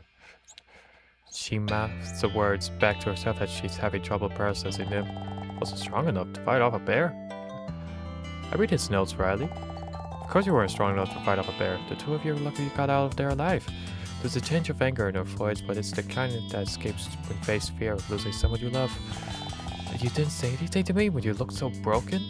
You swallow hard, several responses rapidly swirled around in your head and jump into a knot of nonsense. You remain quiet, unable to respond to her worry. There a moment of thick silence, your mom sighs. I know that you're fully capable of taking care of yourself, but it doesn't hurt to let other people help you. Please, don't let yourself struggle alone. I'm here for you if you need me. I'm at work. I'm only just a phone call away. If I'm sleeping, you can just wake me up. She doesn't say it, but you can tell she's what's sticking in the way her voice trembles and the tear that is welling up her eyes. I don't want to lose you too. I won't keep you any longer. I can see you're already on your way out. I highly doubt this is what the doctor recommended, but if you're really set on taking Austin back to his house, I won't stop you. Just note that if you need anything, I will be there for you. That's... wow. Jeez. She glances around and slips a few folded gaze, pods, and small rolls of bandage onto your pocket. You're going to be okay, Austin. Get some rest, the both of you. Oh, and about my medication, don't worry about it. I can wake up early tomorrow and grab it before work. Take care of Austin, okay? You're not, but your heart drops to your stomach. You were so focused on finding out so that you didn't even think about helping her. She saved your life to do what she can for you to go to school, and she still tried to make you feel better. She touched your shoulder, breathed, squeezed, and stepped back into the maze of the hospital halls. You press the elevator, but holy shit. You press the elevator button and help Austin inside. He leans against the wall, eyelids heavy. By the time you reach your car, he's shivering a little, so you crack the heater as soon as it just starts over, or turns over, or turns on. Fuck. The parking lot slides past under dim yellow lights. You pull into the street and leave the hospital behind. Austin is quiet beside you, curls slightly towards the window, doesn't speak until you're halfway home. Thank you for getting me out of here. You glance at him, his voice is weak but clearer than before. His eyes are open but unfocused. The lights are hurting my eyes. Everything was too bright. He pauses, breathes in shadow. The smells were strong. They smelled like bleach. It was awful. The blood transfusion helped though. I think I lost a lot. Yeah. He let out a shaky laugh. As soon as they started it was like someone stitched the lights back on in my light. It was that close to empty. You're okay now. We're almost there. You keep your eyes on the road even though part of you still want to look at him again to make sure he's breathing steady. He leans his head against the little lights, goes, "We'll get you home. We'll take care of you. I won't let you fall apart again." Wow. You make it to Austin's apartment. You slightly hope that the landlord's militia repaired the elevator since the last time you've been there. Nope, the elevator's still out, of course it is. 5 flights of stairs wouldn't be too bad if the stair walls were all over the place. It's a slow, clumsy climb. Austin leans heavy against you. It's difficult, but you manage. Somehow you make it. You get the door open, guide him inside, and help him into bed. Move. The moment his head hits the pillow, his whole body seems to unravel, as if tension was the only thing keeping him upright. It's late. The apartment is quiet, a safe foot distance sound of traffic through the window. You linger in his bed for a moment, watching him breathe, his shadow but steady. You'll stay there just for the night, or as long as he needs you.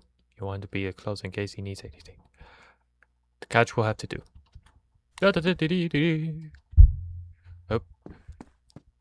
Yeah, do like some things. You can't leave Austin, leave for tonight. Okay, gotcha. Well, I'm wide awake now. Morning comes slow. You wake up stiff from the couch, blanket tangled around your legs and neck aching from the weird angle. The apartment's still quiet. The gold lights spilling in the lines. I should check on Austin. Damn, I look like shit. Yeah, I can see by the tiredness in your eyes. Austin. How are you feeling? Could be better. I grabbed the first aid kit and some saline. Let me take a look at your injuries. Before unwrapping anything, you damp the cloth with the saline and swept it gently across his skin. There are still traces of the weekend visible on him. There are dried blood crusted around his ribs and streaks of dirt caught in his curve of his collarbone. You wipe cautiously, as though you might hurt him by touching. You hoping to ease out of his shirt. Be careful not to bump into anything of his injuries. His words is where he lifts his arms, the fabric dragging against the bandages. Jesus. The cloth wrapped underneath is blood shed through and is clinging damply in his skin. You tend to the smaller injuries first. There are the punctual holes in his shoulder from the bite, along with several scrapes and bruises all over his body. It's a miracle that there were no broken bones with how beaten and battered his body looked. Onto the big one. You work slowly to unwind the layers one by one. Next, the gaze. With the gaze. It peels away. What the hell was that? Oh, it's my phone. Oh, nothing. Cool. It peels away reluctantly, tacky with dried blood. Austin exhales sharply through his teeth as the last strip comes free, exposing his raw stitch wound to the open air. You haven't seen it at all until now, and your heart sinks now that you've gotten a good view. The diagonal gash cutting across his side was clearly something meant to end him. The skin around him molded purple and yellow, with even deeper bruises than the ones that on the rest of his body, stained with the rusty orange haze of iodine the hospital staff painted before surgery. For a second, all you do is stare, your stomach dropping with the realization how close you came to losing him. Or how much he trusted you to be here like this. You feel the weight of his trust off your shoulders. Whatever it takes, you have to help him. You kneel beside the bed, wetting another square of gaze and Celine. The sting in the air makes Austin twitch before they even touches him. Sorry. It feels weird. His voice is rough. You're okay. Just breathe. I'll go slow. You clean carefully, working along the edges. Austin grips the blankets in his fists with the gauge bruises too close to the stitches. You pat the area dry, cover it with a fresh dressing, and wrap a cleaning bandage snug around his torso. You'll need to redo it again tomorrow. But you lean back, you catch him staring past you. Unfocused at first, his gaze fixes on the kitchen doorway behind you. You hungry? At the mention of food, his posture strains a little. Yeah, I think so. The jack was in the fridge, slit tight. You wash your hands and return the first aid kit to the spot. There's enough stuff here to make eggs for breakfast and sandwich to lunch. I have to figure something out for dinner though. Take the eggs and butter out of the fridge. You pop the two-sided bread in the toaster and start cooking the eggs for you and Austin. Hell yeah, man. Austin, what are you doing up? You shouldn't move too much. Fine, don't let me distract you. Alright. You cook the eggs over easy. You put them on plates along with the toasted bread. You bring the plates to the couch, handing one carefully to Austin. It's nothing fancy. Eggs and toast with a sparkle of salt, pepper, and some butter. It smells good. You hope it'll get onto him. He doesn't say much. He looks at the food a moment, picks at it half-heartedly. You care if I put something on? Just, not sit in silence? That's fine. Just scroll through a few channels until you pause on the news broadcast. The screen flashes bright orange, showing a construction zone with sirens wailing. TV reported a woman standing in between some half-finished building with concrete pillars and rubber. It talked about how work has been halted due to issues with contaminating runoff near the site. Sorry, shit. You fumbled to the remote and flip it again. Austin stays there, expressions unreadable. You finally stopped on the cooking show. There's a clatter on dishes and someone laughing. The food looks way better than the eggs and toast you made and nearly drew out the sight. Austin turns towards the screen, but his eyes played like they were looking through it rather than what's playing on it. You've quickly finished your meal. You glance down Austin's plate. You only take it a few bites, or maybe you picked it apart and moved it around. You can't tell. You push down the nagging feeling that maybe leaving him at the hospital might be a better thing to do for his sake. You're not feeling eggs? Not feeling eggs this morning? I guess not.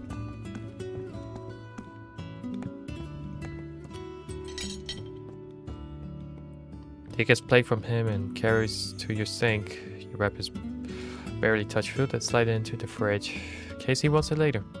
You try not to think too hard on how much he's not eating. Yeah, that is concerning. So he's obviously fucked up. So what do you want to do? We could watch some, read, nap. I could set up a game if you're feeling up to it. The second he stares, you almost repeat yourself, then his lips move, so like he's parroting every syllable. Game? He sounds unsure. Yeah, alright, game it is. You boot up the console and pop the disc. A few seconds later, the title screen pops up and the game theme song fills up the room. Austin been hyping up this one for weeks. You offer him the controller. He shrugs and take it. His fingers are slow and clumsily on the buttons. It takes him a minute to navigate his last save file. He misses every QuickTime prompt, gets stuck in corners, walks his character into a wall, and keeps going. You can't help yourself. Here, let me... You reach out the controller, grab it out of his hand without thinking. You make the character walk forward a second before you realize. Sorry, I didn't mean to. Here, you take it back. Austin blinks at you. He doesn't take the controller back. Honestly, I'm not really feeling this. I'm tired. Alright, I see. Lay down then. He nods vaguely. You start to get it up to help him, but he waves his hand to missing you. Damn! You sit back and watch him shovel off to his bedroom without another word. His steps are unsteady and his shoulders are hunched forward like gravity is weighing on him heavier than the rest of the room. Holy shit, I could tell by the animation. Shit. You stare at the pause screen for a while, decide you start a new game file. It's been a few hours, maybe Ozzy is finally hungry enough. There's a sandwich stuff on the fridge, maybe he takes that to that better. I know his favorite meal, 100%. Put bread in bread. Come on, let me make it. Fuck! Man. He also filled a glass of water and carried it to into Austin's room. Alright, he's awake, sitting propped up with the covers twisted around his legs. His skin looks pale and a little waxy. Thought you might be hungry. And the plate, he looks like the same disinterested glance from earlier, but this time he pulls the sandwich apart and takes the slice of roast beef. He takes a small bite, chewing mouthful carefully. The bread and cheese sit untouched. He hands you the plate when he's done. The barely eaten meal feels wrong, but you don't say anything. He ate more than he did at breakfast, so consider this a win? Alright, you pull the medication out of your jacket pocket. Doc said you to take it with the food. Sure, probably. I'll take it later. You actually gotta do something at that point. No, you taking that shit. I'm gonna shove it up your ass for you to take it. His voice is soft and detached. You hesitate, fingers wrapping tightly around the bottom. You nod and back off. He's an adult. He can take the medication when he's ready. Most adults, especially the mentality like that guy, is not. They're not gonna take it. Okay, just let me know. Just set the antibiotics off the nightstand beside him and leave it there. You don't want to push. You're not here to control him. You're trying to help. So about dinner, don't really have much around in the fridge. I was thinking about picking up something or make some. Have anything in mind? He shakes his head. You lost a lot of blood. And meat might help. I can make steak. Right. Austin's head snaps towards you. His eyes are sharper and a little brighter when they were a moment ago. Yeah, steak. Sound good. Yeah, hell yeah, bruh. You're relieved at his enthusiasm. After all day of pushing his food around, finally he seemed interested. Guess some broccoli and potatoes go with it. Went to the store, stock up some food for the week, and grab the steak when I'm there. I'll be back soon. Before leaving, you grab all some dirty clothes from the bag the nurse gave you the night you left the hospital. You start a load of laundry in the laundry room on the first floor. You'll need to throw it in the dryer when you get back. Okay, here we are. I don't know what this is about. What's up, man? Sorry, I'm a little busy right now. Alright, fair enough. What's up, man? What's up? Sorry, I'm assisting another customer at this time. Can I help you whenever you're ready? Alright, sure. Alright. 12, 13, 14. Oh, hi, my wife told me to pick up exactly 27 peppers, but I think I miscounted. Oh, darn, I lost my place. Where was I? Oh, I was at 11. Hey there. Do you think they sell hair dye at the grocery store? My green is fading. I don't know. Pick up ramen. Okay. Sub, ma'am. There's someone wearing the exact same outfit as me over there. Awkward. How embarrassing. I think they're you, in fact. Hey! There's someone wearing this. Maybe we read the same fashion magazine. Pick up potatoes. Pick up broccoli. Yep. Hello, ma'am. Oh, you're looking for the cash registers? They're on your left near the store entrance. I just went there. Since I skip work all week, I would afford to get an Austin steak. I can survive off ramen. I need to pick it up before I leave the store. Okay, that's everything. Time to check it out the register.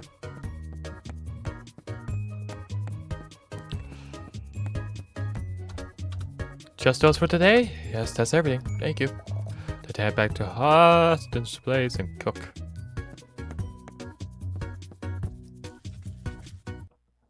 We get back to Austin's apartment. This game is fucking long! Hey, check on the guy. You knock on the door. Oh, you wanna help me? Come on in then.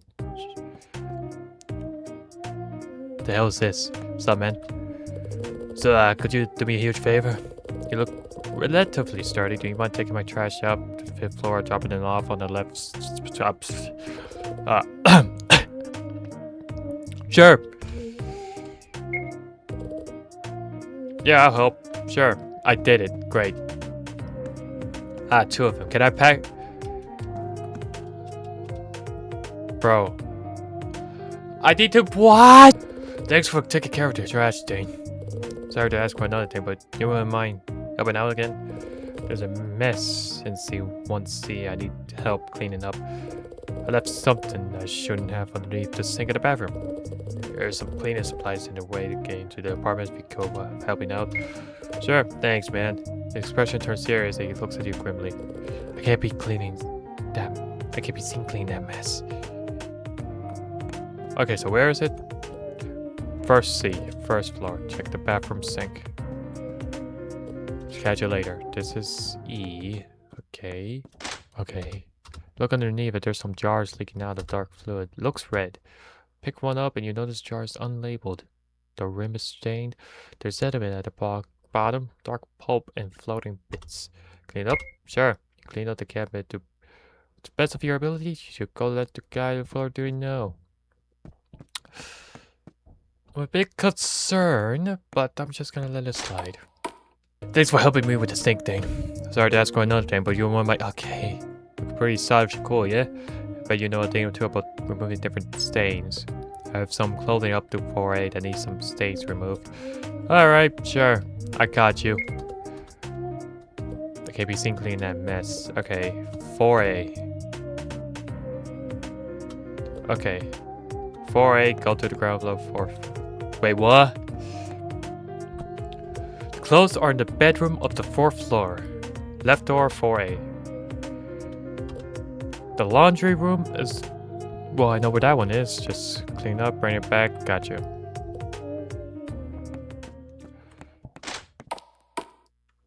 So right up here? Yep. Gotta find some... Why here? What the hell is this? What? I had to solve this shit? Alright. Close. Yep. I don't know what's in these stains. I'm just not gonna bother asking. I think he's some killer, but I'm just gonna let it slide. You're our lifesaver, for real. I cannot thank you enough. With everything in place, I'm starting to work on my next flavor of wine. Yeah, I'm trying to formulate my own wine. Everyone's always going on marketing their own meads, but I've got more of a refined palate. Alright. He sticks his hand out. My name's Herb. I thought you were a drug dealer or a murderer. Okay. Sup, Herb? It's not short for Herbert because Spacel is a herb, and I hate the way it sounds. My mom thought it was cute. I didn't. I'm Riley. Yeah, I've seen you a few times around here ever since that guy moved up to the 5th floor. I was a bit bummed when the landlady let him have it because it's the best unit in the whole building. All the rest of them are still being renovated. I can't imagine she will get many renters. I mean, have you seen this place? The stairwells are all over the place and they're only marked going up. Who designed this building? Maybe that's why the rent is so cheap here. So,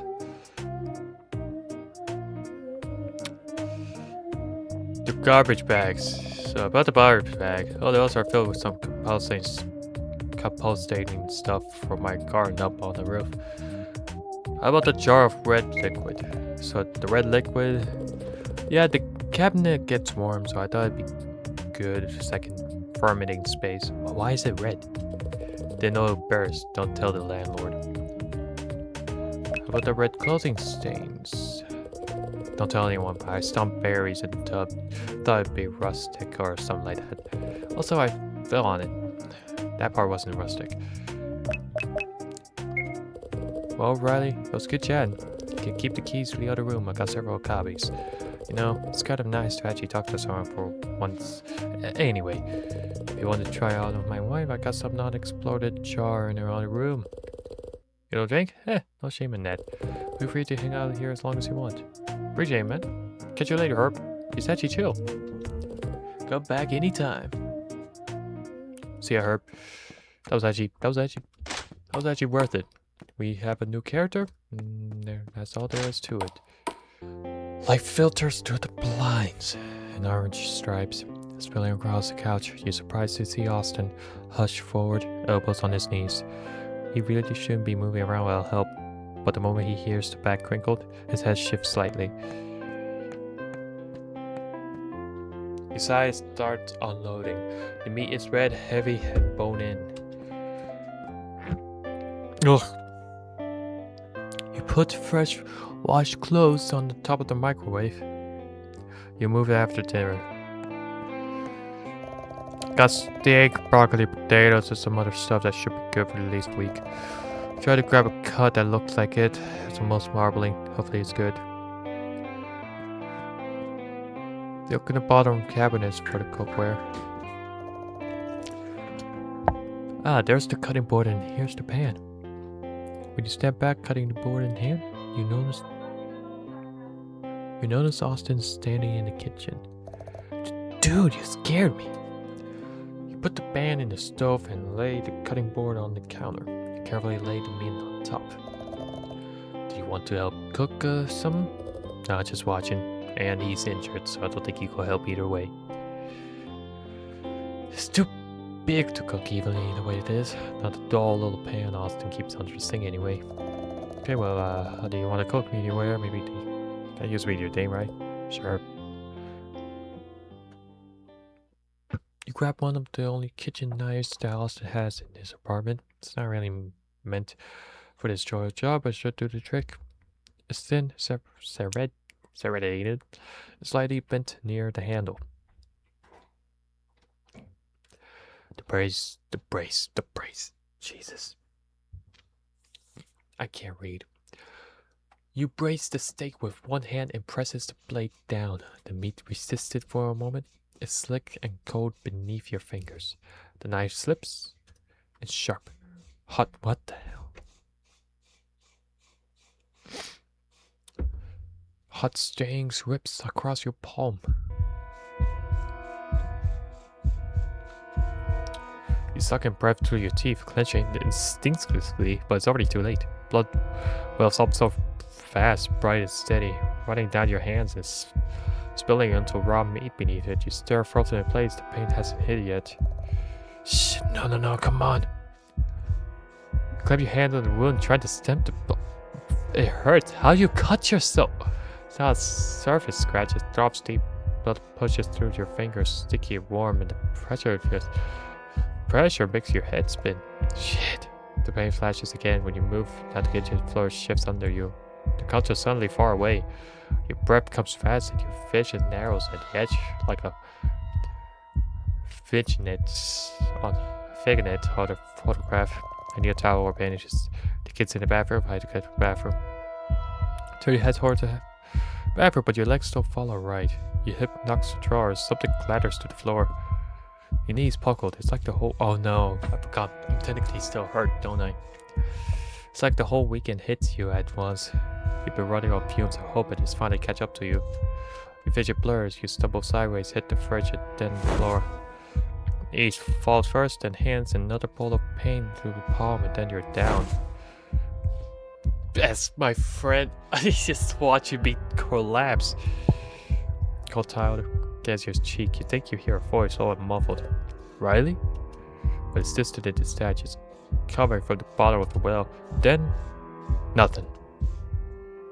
You wake to stillness. The floor is cold and hard under your cheek, and the metallic taste of iron clings to your tongue. Once it passed out, your fingers... Why are you still there? Your fingers twitch against the tile. You blink. Your womb steadies. The dim light pushes through the blinds. The sun lower than you remember. Someone's crouching nearby. You hit the ground pretty fast. His voice is low, careful. It doesn't sound surprised. How long was I out? Not long. Look at him questioningly, but he doesn't specify. The slight ache in your head pulses slowly.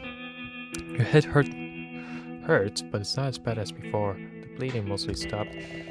Thought there was more blood. It felt worse than this. You glanced at the counter. The cutting board right where you left it. The steak is still resting on top. Here it doesn't look like it blended much at all. There's a small smear on the knife, enough to prove it happened, but not enough to match the memory. Ozzy offers his hand. You take it. Pulls you upright with less effort than you expect for someone still recovering. Sorry, I didn't think I was that tired. It's okay. Quickly rinse off your hand. To your surprise, Austin hands you a roll of bandage your mom gave you the night before. You take them and gently wrap your palm. Your eyes shift towards the pan. You still need to cut it up enough to fit on a small pan. Another knife in the kitchen will do the trick. mind wanders back to the days of your scrapyard, and you remember that you put the knife in your own backpack where you found Austin back at the hill. You grab the hunting knife out of your bag and it will take the stealth. To your relief, the knife sliced through the meat as if it was melted butter.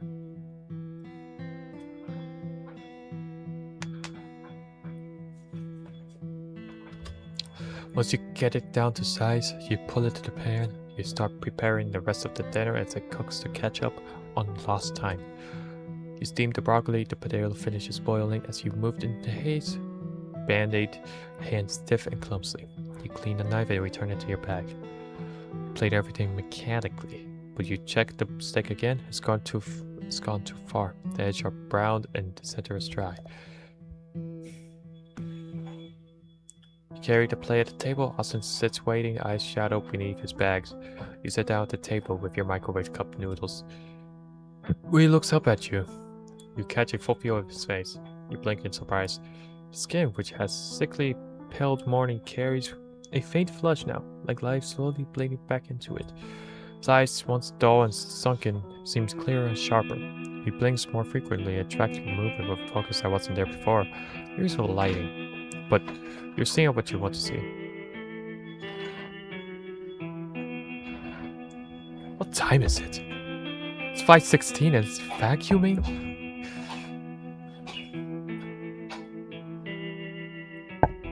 He cuts into the steak and stares at the food a moment before lifting his fork.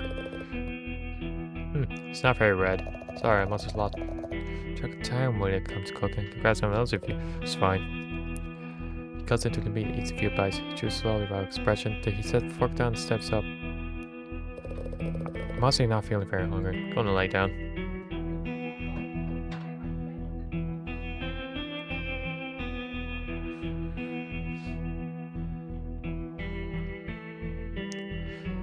Is there a chance that that bear turned into an alien and infected him into one? That's the question. The rest of the evening slips through your fingers. You finish dishes, wipe the counter. You rebandage your hand with another pack of gills your mom gave you. The cut looks even smaller now. Your head can't shake the dull fog. I must have imagined some of it, but maybe it wasn't a bad thing. I think he's an alien. I don't know why. I think our friend became one. And, that's going to be tough. Still, you haven't quite get over the feeling that something's missing. Maybe you forget, or something you should have noticed. The smell of overcooked steak clings to your skin. The sun has dipped down below the horizon. You could stay here again tonight to close just in case he needs aid. Maybe you could head on and give him some space. But you shower and get some restful sleep in your bed. Oh, damn! Rain pounds on your windshield. Your whispers can barely keep up. The heater blowing still. Lukewarm air. And also slumped in the passenger seat. Soaked to the skin. The rain did nothing to wash away the stench of beer and smoke. His lips split and his knuckles are scraped. His eyes are glassy and unfocused. You came. His voice is thick and slurred. It's barely louder than the rumble of the engine. I didn't think you'd come. Though maybe you hated me for real this time. I almost didn't. It's a sad, humorless laugh. I didn't start anything. Well, I kinda did. I called Ryan a prick. Got in my face and then all went south. He lifts a hand, gesturing vaguely at the air. He smirks weakly, then winches the split in his lip pulls. He goes silent. I'm so stupid, man. Always have been. I do dumb shit, say stuff I don't mean. But it's only... There's only me that gets hurt, turns out. He exhales. That's how I was wrong. He glances over. His head rests against the fog glass. I don't mean to hurt you. I don't think. I go, and then shit's already broken. Sorry. Your throat is tight. You want to tell him it's fine, but it's not the whole truth. He does hurt you sometimes, but I'm meaning to. I'm sorry too. Stares straight ahead at the red glow of sunlight leading into the rain. For hovering, for needing you to need me. It's heavy silence between the two of you. You deserve a better friend than me. Someone who doesn't screw everything up. Someone who doesn't drag you into my messes. Gives you a weak smile. But you're here. You always come, and I don't know why. But it's how we are. Maybe we just accept it. He rubs at his face, trying to get blood off his lip. Yeah. Maybe we have. My place? Yeah, if that's cool. The rain thrums on the roof. You drive in silence. You know you'll be sleeping on the couch tonight. But maybe always on nights like this. But for now, it doesn't matter. Holy sh... It's kind of matching up currently as well. Like, I'm always here with him. He always relied on me. But obviously, he's different now. What? You reach the door handle. You hear the crash on the other side of the door. You rush to see what happened.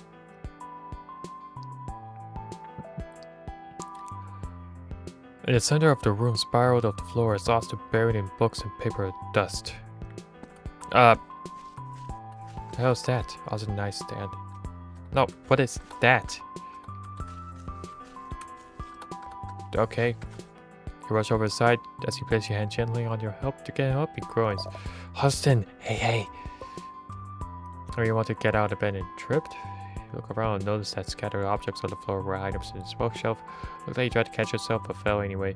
With how far everything has been flung, you're surprised that whole bookshelf had to topple over. And in case there was a time to scold him, a wall came around. Let's get you out of this mess. I'll replace your bandages down in the living room. Okay. Where is a little less messy, eh? Clean up in here afterwards. You recharge your hand. Austin looks at it for a few seconds, a hazy expression on his face before his eyes focus a bit more as he reaches towards you. Getting under his arm, he grunts again and clumsily finds his feet. His body is clammy, but it's steady enough for the both of you to hobble over to the couch in the living room. You set him down on the couch. A quick once over of his body tells you that the fall didn't get him too bad, but can't be sure until you get a look under the bandages. It was possibly some of the stitches opened up, or maybe he bruised himself somewhere. He headed to the bathroom to get a first aid kit and Celine and quickly returned to Austin. For start, Austin speaks up. It must suck, huh? Tending to someone's wounds for spring break instead of kicking back at home. He gives a small smile, but it doesn't reach his eyes. Honestly, the whole situation's a mess. Sure, it's a lot, but if it's for you, I can do it. Click open the box and pulls the supplies out. We went through this yesterday, so you know the drill. Austin hesitates and sighs. He reaches out his arm slowly and pulls the shirt over his head. His skin is still pale, marred by bruises that are yellowing around the edges. The less severe scrapes and cuts are already scabbing over. You go to peel one of the small stripes bandage from his collarbone and freeze. Ooh! Fresh and angry cuts crisscross around his neck. No way you missed those before. What the hell, Austin, do you? He blinks at you confused. Your neck, these, they weren't here yesterday. Did you get those in your fall or did you cut your neck at some point? Austin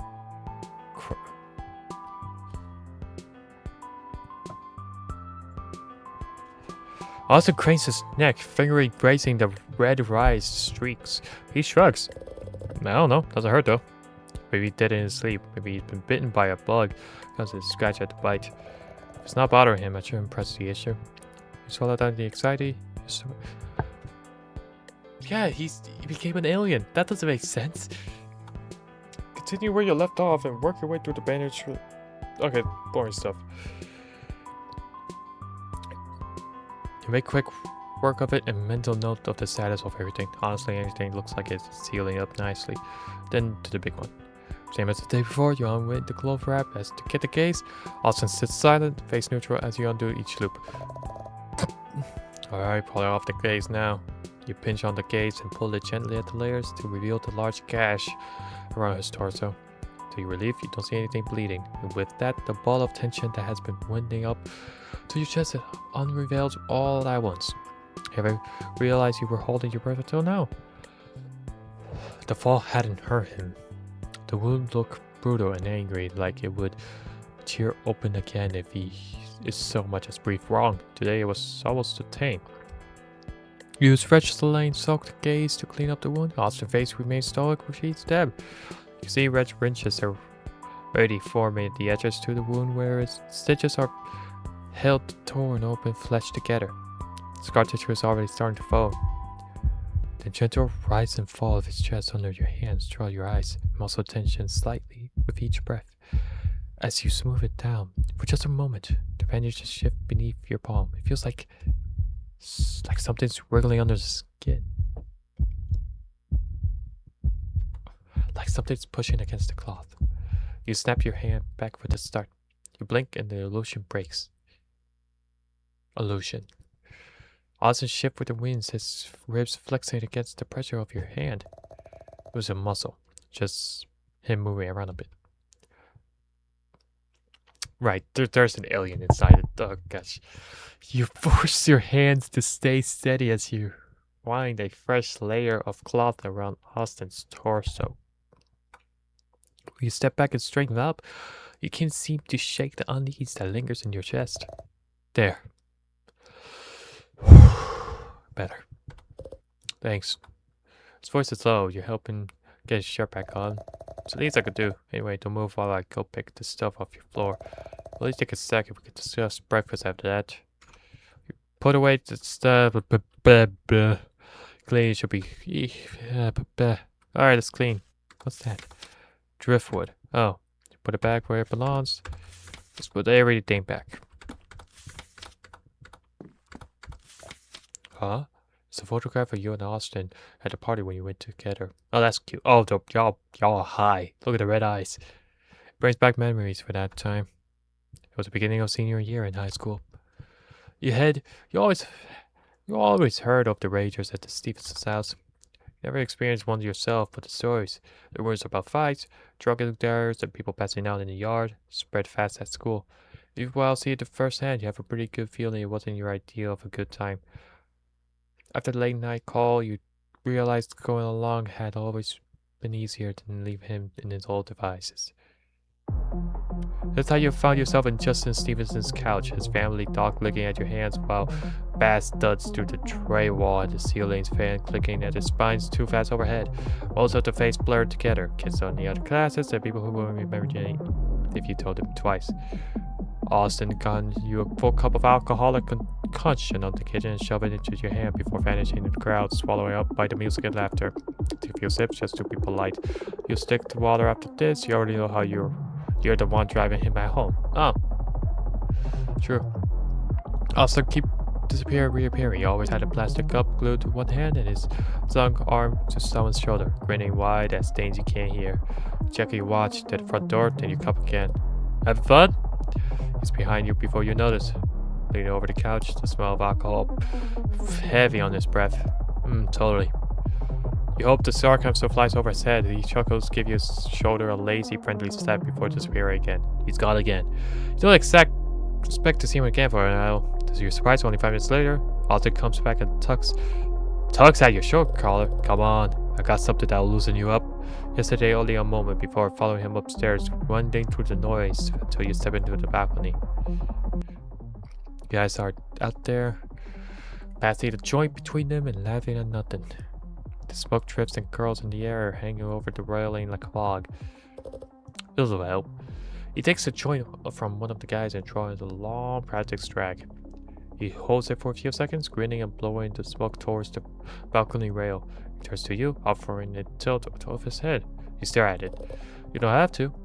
But he smiled like he already knows your answer. It was to look, I'll still like you even if you say no, but I'll like you more if you say yes. You take it and inhale too fast, and then you start dying and die. When you finally catch your breath, I'm trying to catch my breath. I've been talking in this game non-stop. My throat hurts. You study it for a second, willing. I think you read half of it.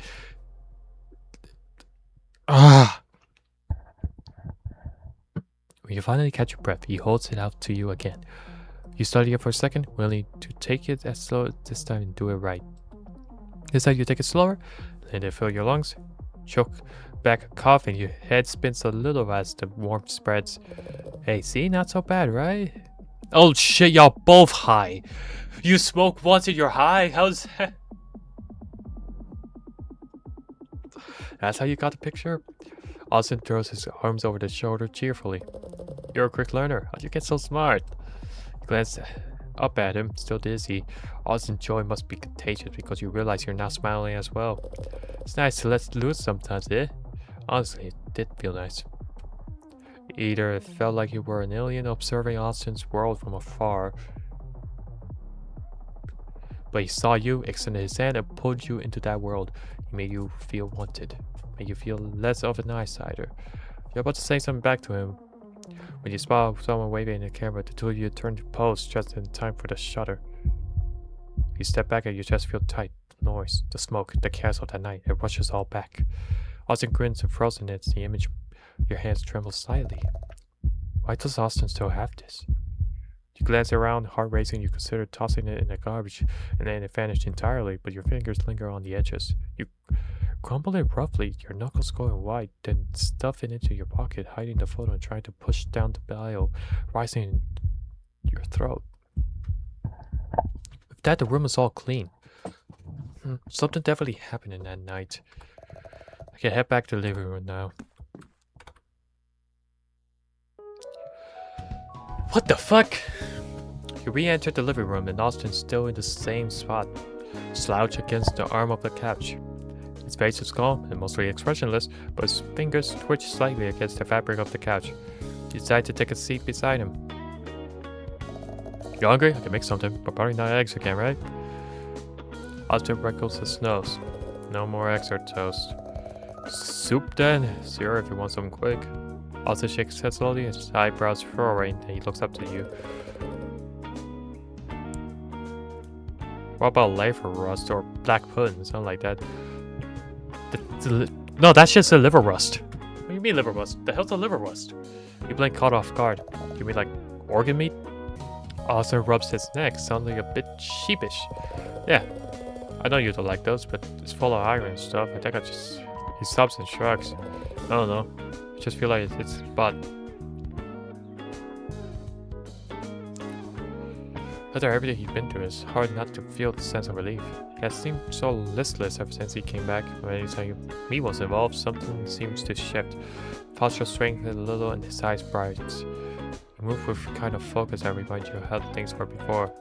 You couldn't tell if it was hunger or something else finally getting through him. But right now, he was animated, engaged, and clearly hungry. It's not my favorite, but it's not like you're gonna force me to eat it. I think the meat shops on the other side of town, sure, that sort of thing. I'll head over there right now, sit tight. Right. Thanks, Riley. Really. With that expressionless face, of course. You. Welcome. Grab my key. Yep, I go to the car. I bite my lip. You and Austin just fixed this. Oh. Uh-oh. Jab the pedal. Spark frustration runs through you. The good drives. It works. Great. Well, I need a new car. The moment you step into the meat shop, the sharp smells of salt and iron hits your nose.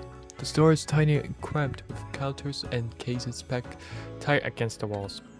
It's quiet. The low buzz of the overhead fluorescents almost seem loud in your ears. You haven't seen anyone when you walked in. It looks like the kind of family-owned place where Butcher does everything himself. You walk past slabs of beacon board, places and labels. You try to figure out where the meat organs might be. You must look lost because a low voice cuts through the silence. Looking for something in particular? You jump slightly. A man appeared from behind the counter, gloves on, same figure used to ran the whole shop. The sound of his voice is loud, echoing in a tiny space. Yeah, liver rust or black bone, any sort of organ meat will do, I think. Butcher tilts his head to lift the tray from the case. Power are small, gusting hearts, deep purplish red under their harsh light. All I've got now is a batch of chicken hearts here. Trouble is, they're already set for another regular customer. I'm going to do some ready in a bit later. Alright.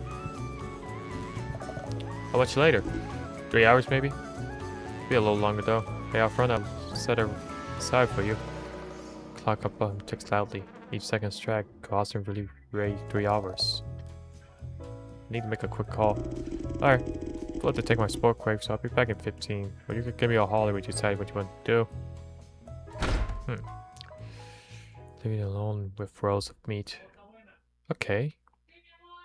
You fish your phone and hold down too. Takes a while, but you're almost not sure if he's going to pick up, but then he answers. Hello? Hey, Austin. I got today's chicken hearts, but the guy said it's already reserved. Give another few hours before we have more. There's a pause and then a laugh. All of it reserved? What? Are people lining up for chicken hearts? It's like a Rocks concert? Seriously, sell me. Nanny. Just grab him. What are you gonna do? Tackle you over a bag of internal organs? Alright. You don't want to leave me here starving, do you? It's more important me or some random out who apparently have to buy the town's whole stock of organ meat. Just some petty theft. It's not that big of a deal. His voice suddenly loses all warmth. I've seen you do worse. Come on, Ray. Then the line clicks dead. Oh, that's some real manipulating stuff.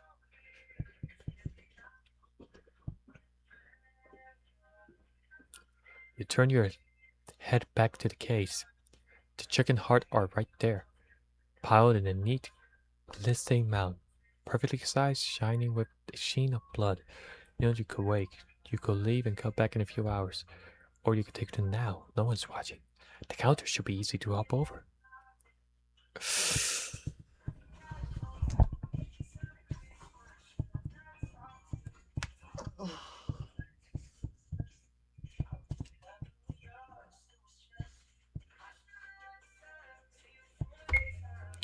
Austin is hungry and the butcher made it seem like it will take at least 3 hours. It is essential to the speaker recovery. It's probably not great putting off eating for several hours. Not that, but you're feeling exhausted. You still want to wait? Exhausted of waiting?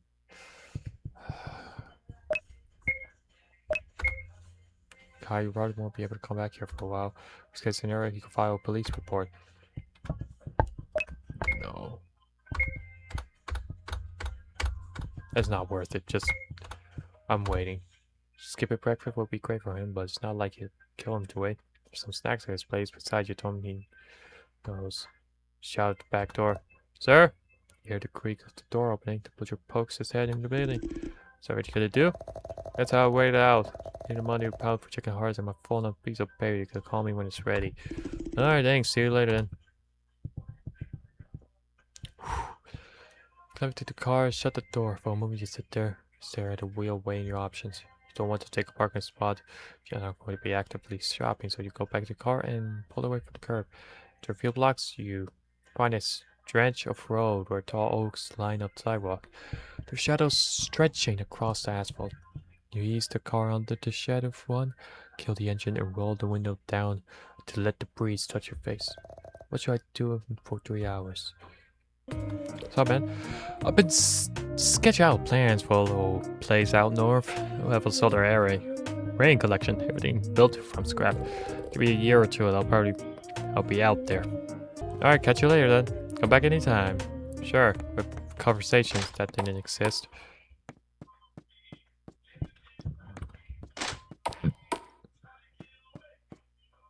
It's Austin's apartment. Go ahead. Open the door, carrying the small pack of chicken hearts.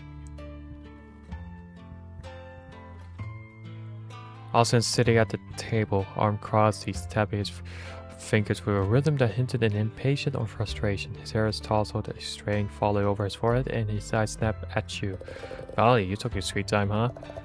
You said they'd be ready for a few hours. I waited like we talked about. Hubbs leaning forward slightly, his heart darkening. You notice the way he studies the bag. Fine, but man, I was starving. Let me see him. You see the bag on the table. Austin reaches for it and opens it up. Fingers brushing against the paper. Oh, you're gonna eat them raw, aren't you? Yep, he ate them raw. His eyes closed briefly, a small shiver running through him as he chews. The sound of sweating unnatural, and you fight down a shiver on your own. You really gonna eat them like that, raw? That's cooking kills nutrients. My grandpa let me do this all the time. I'm fine. Your grandpa doesn't let you do this all the time. You're not fine. It's all hard. Something about the way he's focused, so intent on satisfying his hunger, makes everyone feel tense. Does Grandpa really let him do that? Or was he saying that to get you off his back? The instincts say it's wrong, but part of you can't argue with certainty. He reaches for another, unwrapping it with his eager fingers as you step back slightly to give him space. As he chooses deliberately, he doesn't look away from you, and you can't help noticing the satisfaction in his posture. With each of the hurries, you feel like he's more alert and alive. You start to say something, but catch yourself. Despite the unease rising in your chest, you let it go. You're here to help, not to hover. He isn't helpless, he can still make his own decisions. Yeah, like eating the heart raw. Sure. If this is what he wants, there's no reason to stress over it for him. Steer your eyes away from Austin and go prepare your own lunch. Even if Austin will eat the eggs or toast, you have no qualms about eating them yourself. Go to your meal while it's incident and eat it quickly. The smell of raw meat is still lingering in the air, but you can't ignore it for the most part. With both of you Austin fed, the rest of the day stretched ahead of you. The range of applications, how spring break after noon should be.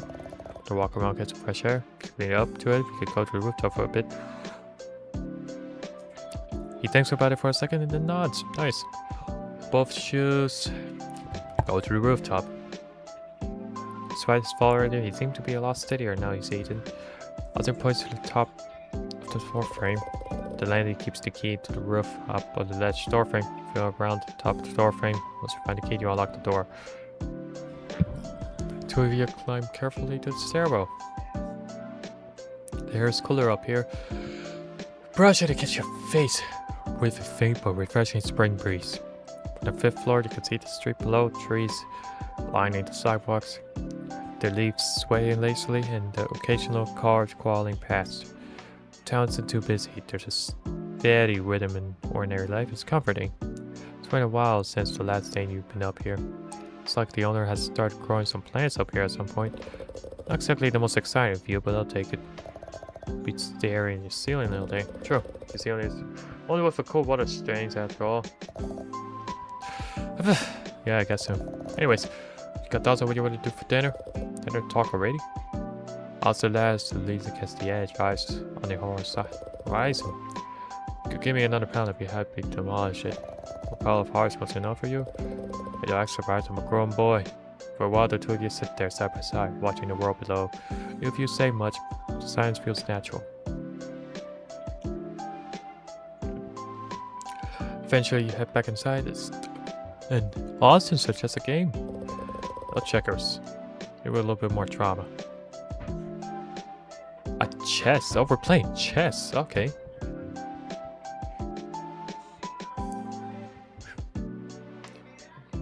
Meal report. Here's my opening move. Prepare to meet a maze.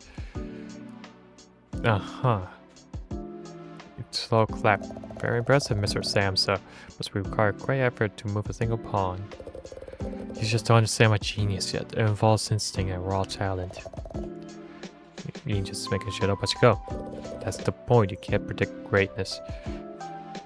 You take your time deciding whether you should be the best pawn to move forward, to set up things in your favor. Also, things that yawn. Does your plan to bore me to death? The first move's the foundation to the rest have followed. It needs to be solid. Sure. Don't put me to sleep with your indecision, though. Austin's style is reckless. He just pulls forward and throws nice into battle, grabbing at every risk move. But a little more methodically, carefully weighing each piece. Moderating your breath whether Austin slips past your defenses by doing something completely unexpected. Back into the corner now. Bite your thumb. No matter how many ways you move the remaining piece of your board, you can't see the outcome when you're in this. Austin tap at the table impatiently. But if I can't win, he needs to take out as many pieces with me. First match ended in his favor. Checkmate. He cheers. With all that thinking you did each turn, you think you go down that easy? Can't always outsmart gut feeling. Huh.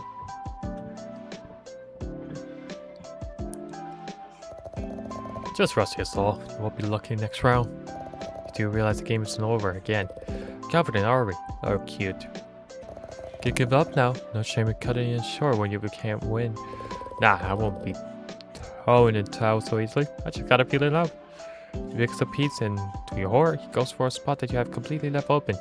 You have got cocky for a look at. It really costs you the game, but in the end, patient wins out. When you finally corner his cane, you lean back with your own grin. Checkmate. Austin growls loudly and throws his head back. If it's too loudly, you're on. Then 3 turns for 5, and then blah blah blah.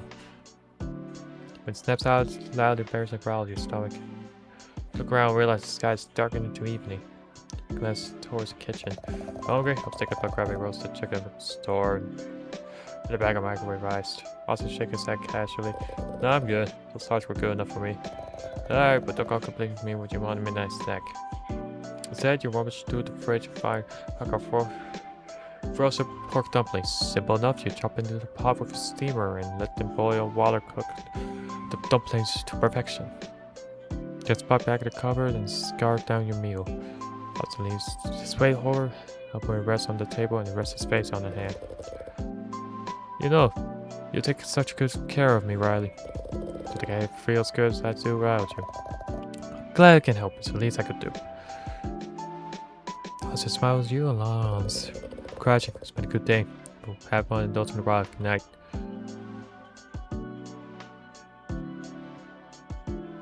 He disappeared into a room, the door clicking behind him. For the first time in days, it truly feels like back tomorrow. It's getting better, everything's going to be okay. The urge of tiredness creeping in and realize you should probably sleep too. Before you get to say anything, your phone starts to ring. Hi, it's Riley Gray. It's Daryl Laurie. I was calling to check in on Austin. Samsa treated him after the bear attack.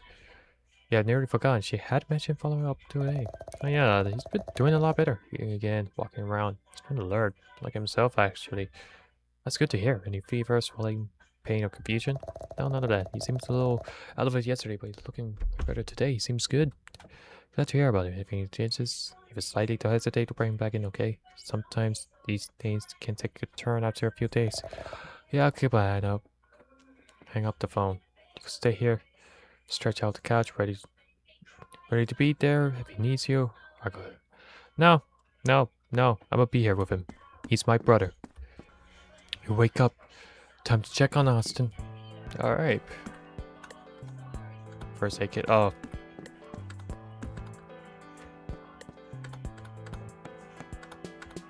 Give it a couple of gentle taps on Austin's door. Someone expect him to still be asleep. Hey, you awake? You surprised he answers. Yeah, come in. Austin's sitting upright on his bed with his blanket bunched around his waist, leaning back against his headboard and his hands folded neatly across his lap. Been up a while? I guess you could say that. I woke up at some point in a while. Go back to sleep. He notices stiffness in his posture. His shoulders are tense. Being covered in wounds will definitely make it hard to sleep. You hold the kid in your hand. Ready? You have a routine now, and both of you fell into rhythm. You help him out of his shirt, being sure. The boring stuff, I'm not really all that. You peel back the bandages where the bite marks are. You're surprised to find that the deep punctures are already looking better. A lot better. The holes are already starting to get visibly smaller. The skin looks less angry and the swelling has gone down significantly. The big gash on his chest looks way better too. Healing fast, right? Guess I'm built tough. He smiles. How are you feeling? Any thoughts of what food you want today? Austin hesitates. He rubs his hand together for a second. Something fresh, something so warm, natural. I want something that someone else already touched. You freeze. That's the night. Don't fresh. I don't really know where to start. It's not like I can just walk to the store and ask for that. It'll be easy. There's plenty of rabbits traps on the trails out the hill. Remember? We used to pass by them all the time. I just put out traps all over the place. They won't even know that one's gone. They'll think it went off and they cash in thing. Make sure you bring that knife from the other day with you. You never know where you need it. It's not exactly the house of the embroidery. If I got one. I don't know if the first thing I do is preparing something like that. I'll help that part. All you do is bring something home. I'll worry about the rest. We handle different things than this. The other days for me before without even thinking. Why hesitate now? The protest is where your line son is. Yeah, my buddy is kinda crazy now. Your expression drops, the pulse on your ears quickens. I don't think that... Ooh. Austin smile drops the cheerful mood he had until a second ago. His behavior stopped the cord and sharp. You really going to fight me on this? Don't forget that you were the one who dragged me out the hill in the first place, the one who forget his keys. You flipped the attempts at saving me. I had to laugh. Do you realize that I was the one who pushed the bear when it was about to strike? In the end, I had to rescue you. I wouldn't be in this situation if it didn't drag me out of some empty... If you didn't drag me out of some empty lot of grass in the middle of nowhere. You owe me. He nearly spits the last sentence, venom dripping from his voice. He wanted it to hurt. The moment you can't breathe, blood drains from your face and suddenly the room feels very, very small.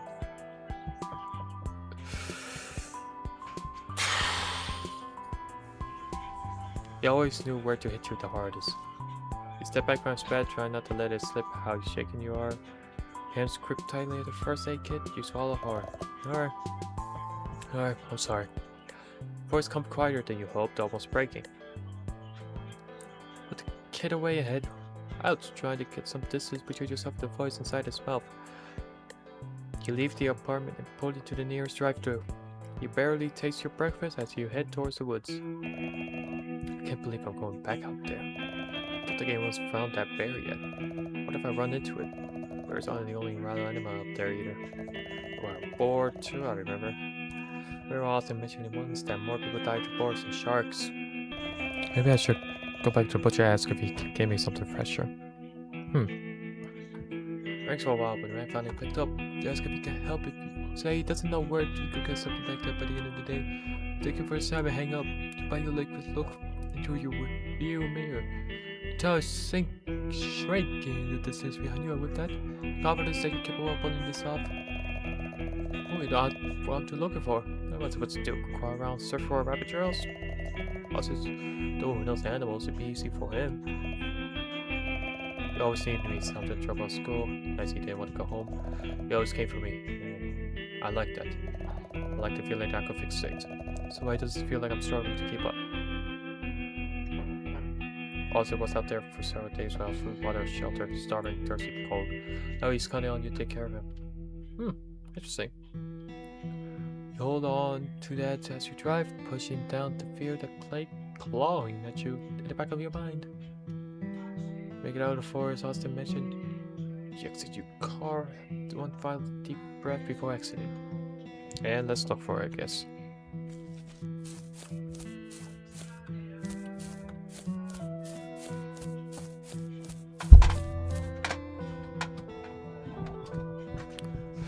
Let's push into the forest further, and there's something in the hole. Alright, there's nothing in the hole. There's something over there. Rabbit snare. No rabbit. You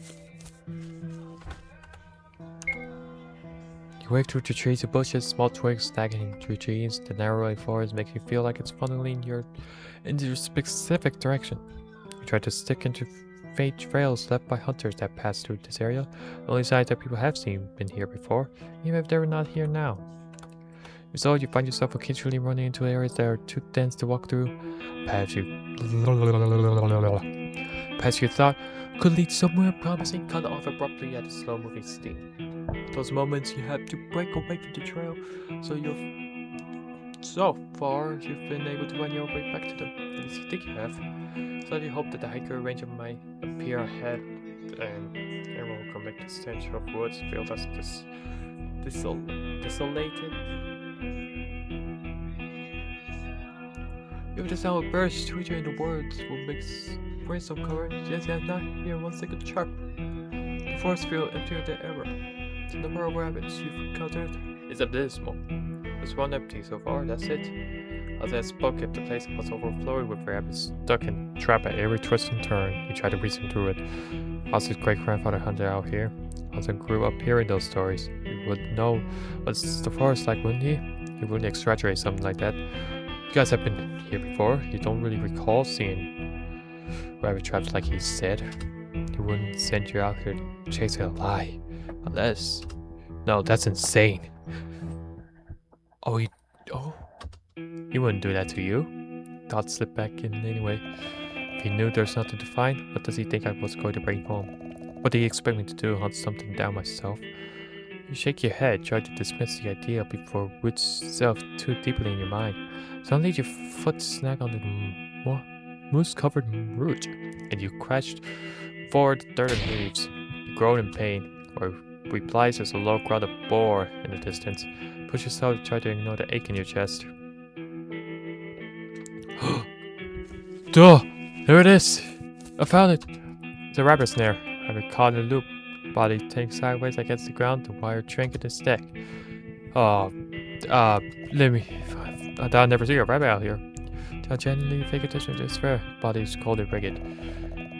The fresher wound, this one had died a few hours ago, doesn't really fit the criteria.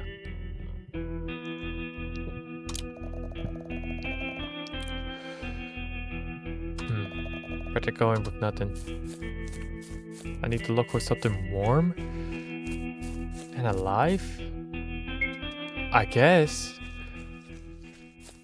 That seems a bit risky, but I guess. Oh my gosh!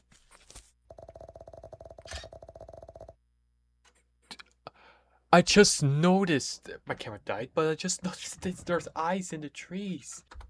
I had to go back and get the rabbit. Bro, why are the eyes looking at me? Why is there eyes? Really? There's eyes. Look, you see that right in front of y'all. Back, I guess.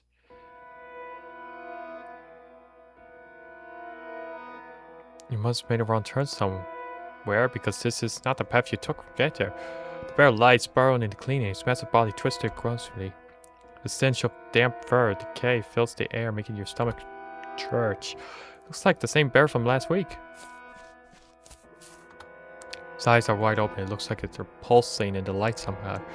For a second, it feels like they're watching you, or maybe breathing with him. There's something alive in the shadows. Deep, jagged, clawed mark lays its fur. Other than streak its body in chaotic patterns. The ground near its head, it's dented and scratched. There are rocks scattered as if it had repeatedly bashed its skull against him. Your head tightens, the bare jaws hang slack. The frozen tension in its muscles make it seem like it could spring back to life at any moment. The fading light catches its sharp claws and shivered crawls up your spine. It's dead? But how easily it tore Austin apart, how strong and unbeatable it looked just a few nights prior. You find it hard to believe that it now lays unmoving by your feet. Were these wounds self-inflicted, or did something else got to it? You shuddered at thought. Forests seemed to close around you. Shadows stretch, long and dark, swallowing the path back. A subtle rustle from the tree line makes you jump.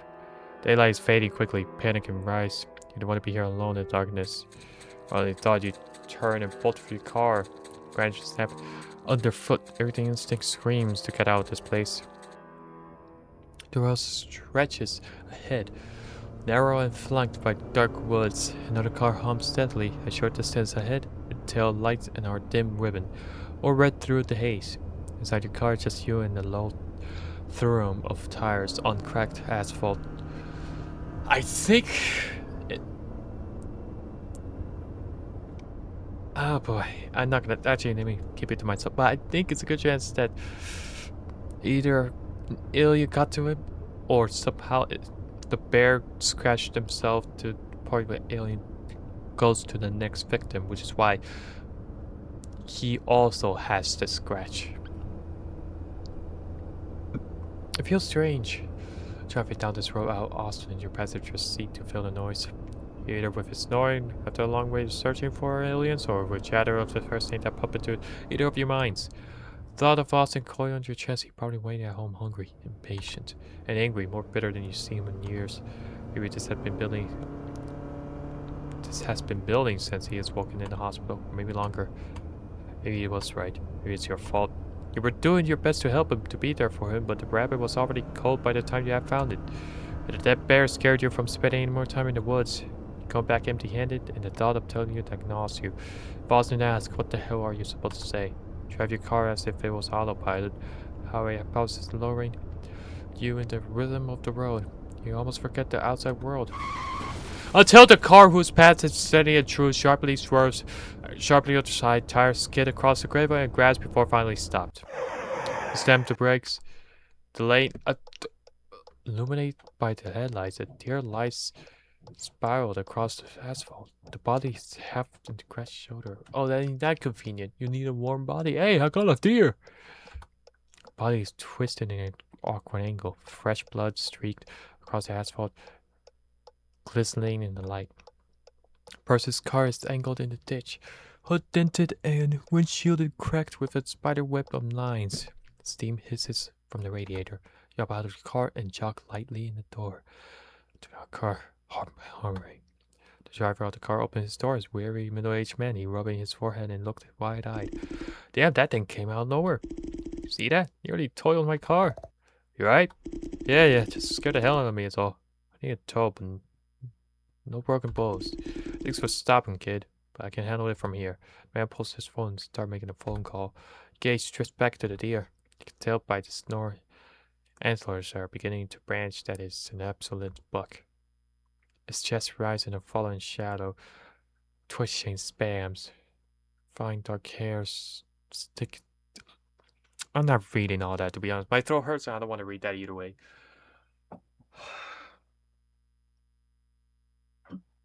I gotta kidnap you, dear. I'm sorry. Oh, dear. Oh, dear. I am going to kidnap you. They must weigh at least 100 pounds. So can you take one last shaky breath and then lays eye to fades from his eyes. The longer you look, the more wrong it feels. It's not fear of blood. He's seen blood before. One said just this time you have to touch it. Once you touch its body, there's be no chance if it really were alive or dead. There'd be no way you could convince yourself that it get up and walk away later. It's right in front of you. It's warm. It's fresh. It's exactly what he wants. He needs you. You owe him. But the thought of taking you gets a pit of your stomach. Everything in your head is screaming to leave it alone. You feel sick. You don't want to face it. I made a promise. I am helping you.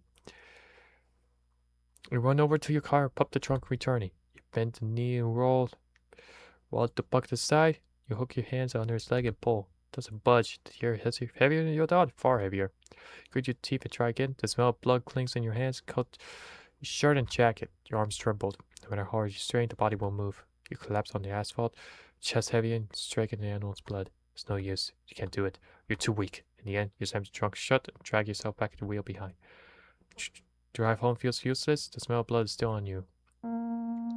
Also, waiting on the couch, his posture caved in. He looks smaller somehow.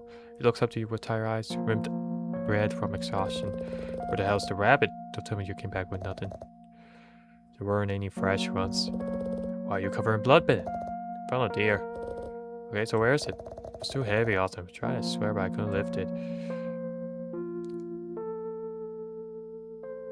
Okay, now I'm feeling a little uneven. Austin presses his hand over his face. His fingers shake against his skin. The sight makes your stomach flip.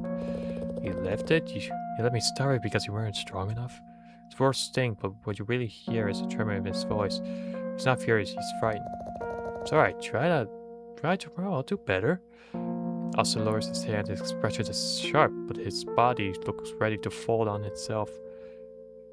He rises unsteadily. He takes several dragging steps into his room, and the door is shut with a dull slam.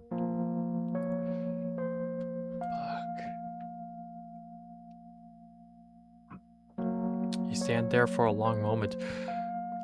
The silence thick around you. The smell of blood clings thick to your clothes and skin. Your denim jacket and jeans are streaked dark with it, and your black shirt visibly stained, but still tacky against your chest. If you don't rinse them now, the stains will set. You can sleep like this. It's not clean. Left for you for wear, and you don't disturb Austin. Reach the bundle of his clothes you washed the other day. Still fall on the cup from the microwave.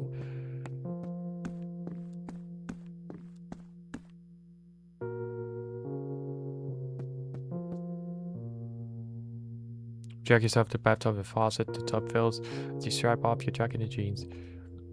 The lukewarm... Oh, jeez, I burped. Ugh. blue water cloud as red as soon as you dunk your jacket in the jeans. You kneel, scrubbing the fabric, forcing your heavy arms to keep moving despite the weak exhaustion pressing down on you. It looks so fragile tonight. Once the worst stain has bled away, you strain as much water as you can out of the clothing while twisting it, drape it all over the rod, stripe it off your underwear. Your eyes open. Your body aches. A full day of combing the woods took a toll of your physicality, and the coach, which is too short and stiff, didn't even help ease your exhaustion. You can feel the knot of your neck as you sit up. As the fog of sleep clear, the kill of last night fills its place. As disappointed in Austin's voice, the way he went to bed empty, you failed him again. He's starving because of you. You force yourself up. Your feet touch the cold floor.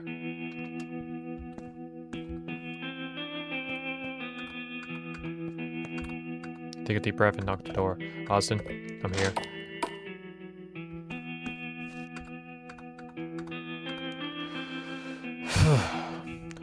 Austin is on his bed, sitting there the same way he has for days now, but something's different this time. His skin looks awful. There's no traces of his lively complexion from Tuesday. His eyes are sunken, dark circles. They're tracked out. His lips are pale. The sight of him makes your chest ache. He's so frail, so small. Sit down on the edge of the bed, forcing brightness onto his voice. I'm sure you're hungry. Is there anything I can make here? No sandwich. Shakes his head weakly. Not hungry for that. Silence hangs between you. His voice comes out low and trembling. Hey, that cat that one wanders around the apartment. Can't stop thinking about it. Please bring it to me. Cat alive? You would say no to recoil from the thought, but then you see his hands shaking, his hands clenching. Oh boy! Alright, what should I do with my morning? I'll search for the cat shirt.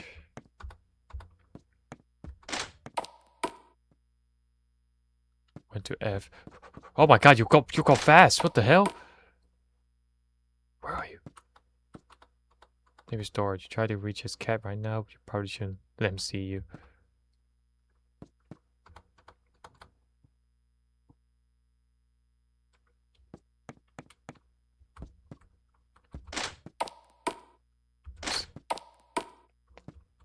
You feel sluggish. Ah shit.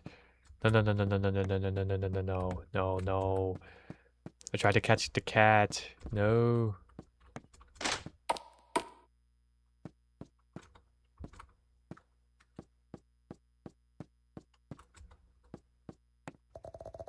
What should I do with my afternoon? Gotta search for the cat.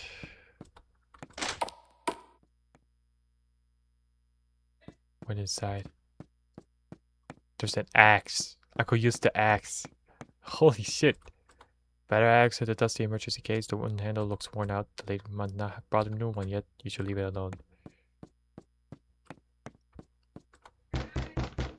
Yep. Alright. And the cat went back to... Hey, are you kidding me? Where are you going? Where do you go? Alright, let's keep...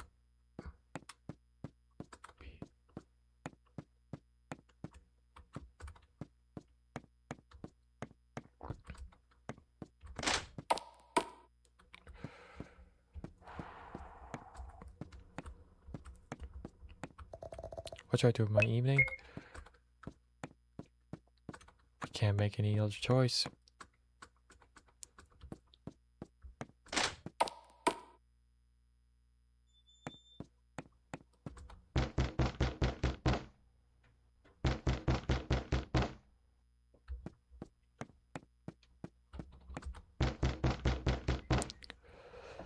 Oh boy.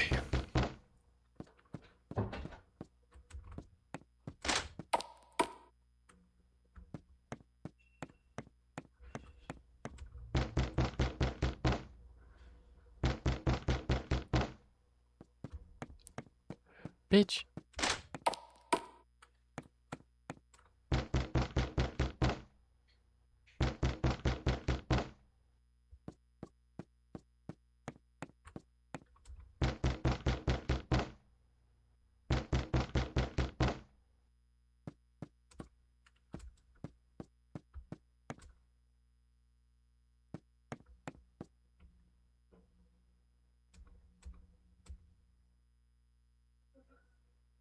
Hands are empty. You wait the entire day chasing shadows and for one nothing.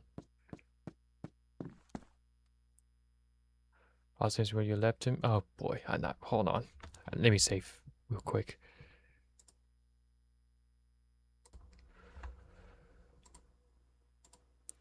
Whole flares there for half a second. Yeah, I just came back eating. That's fun. And also, I've been recording for so long. And then it dies. You didn't find it. The words aren't a question. I tried. I swear I looked everywhere. Stop. He sighs. Just go. I'm tired. Guilt swells high on your chest. You want to rush to him to say anything that will fix the situation, but there's nothing left to offer. You couldn't bring him what he needed. I might as well just go home. I don't think I should sleep. I think I had to leave. Except I can't leave, so I guess I just live here now. Cool.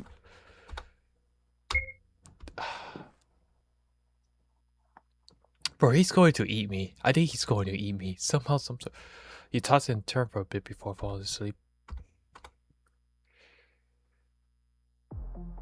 You and Austin sit in his sagging plastic chairs upstairs, based from the party. See what I mean? Like now I'm thinking like him. Like I'm going to eat somebody. You know, I already ate. Hey, I know this isn't your crowd. Want to hang somewhere else? Just the two of us, no booming music. Your tongue feels thick in your mouth. It takes you a second to process this question. Yeah, sure, why not? Well, across town, I'll call you. What am I talking about? You've never driven high before, would you be okay? Boston's already grinning, throwing his jacket back on. Okay, let's go. Every red light feels like an eternity. Austin humps beside you, throwing his fingers on the... Okay, Jesus. Austin humps beside you. What? That's not part of it before. Drumming his fingers on the door beats you to soggy a play low on the radio. The road gets narrower and darker. Eventually he points towards the fence off that mark keep out private property. That wasn't really what I was expecting. Come on, we're already here. All I want to do is check it out. Not sure about this, as I smile and hide. The hill's technically off limits too, but we go there all the time and it's fine, so what's so different about this? Don't want to argue, maybe he's right. Also, I'm high, so that might be the case. The fence looks kind of pretty, how it catches the moonlight. He boosts you over the leg shake, you trap on the loose dirt. Ozzy scrambles after you. The silver of moon glints weakly up the jagged outlines of the middle and rubber jutting off the ground. Concrete pillars rise from the dirt. The placement of them makes it impossible for you to tell what kind of building was planned to be here. Somewhere toward the center, a single floodlight strobbles. It's not able to illuminate anything brightly, but the shadow stands where it flares. Austin whistles slow. Man, this place looks way creepier than it did last time. Yeah, we came here one night after the party. Melina, Ryan, a few others. They were throwing bars of rebar, seeing if anyone would stick upright when they landed. He wanders ahead, running his head along a piece of forklift, leaving a clean line through the dust. There's another machine nearby that you're not so sure what it is. It's got an arm like an extractor, but on the back it's something to push dirt. He hops up and tries the door handle, but it's locked. Was worth a shot. You're about to tell it to quit it when the beam of light slices through the dark. A flashlight. You both freeze. You lower your voice to a stray whisper. I thought you said this place was in maintenance. That's what Melina said. Construction pause, budget crap. The light passes over the pile of concrete and keeps moving. You hear footsteps crunching through gravel. Wherever it is, we should get out of here. You edge backward, try to keep the darker areas. Austin follows, but when he moves around a particularly built pillar, his shoulder clips dangle length of rebar. It swings, strikes a loose beam, and then a crash, apparently. Damn. Exade of metal, a violent metallic cacophony. Cacophony. What the? Oh! The sound of the flashlight clattering to the ground. Then silence. You and Austin stare at each other. Time freezes, and the two of you hold your breath casually. You round the corner of the pillar and look. Damn!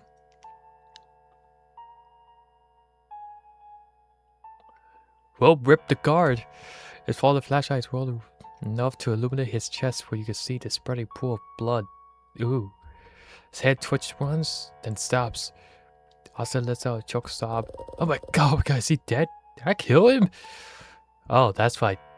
Damn, that's weird to take a picture like that after dramatic events. Your adrenaline burns the fog out of your brain. Call for help. You should call for help. Put your eyes on the fence you carved beyond it in the awful stillness of the night. You recall, they know we're here. The cops, the breathalyzers, my license.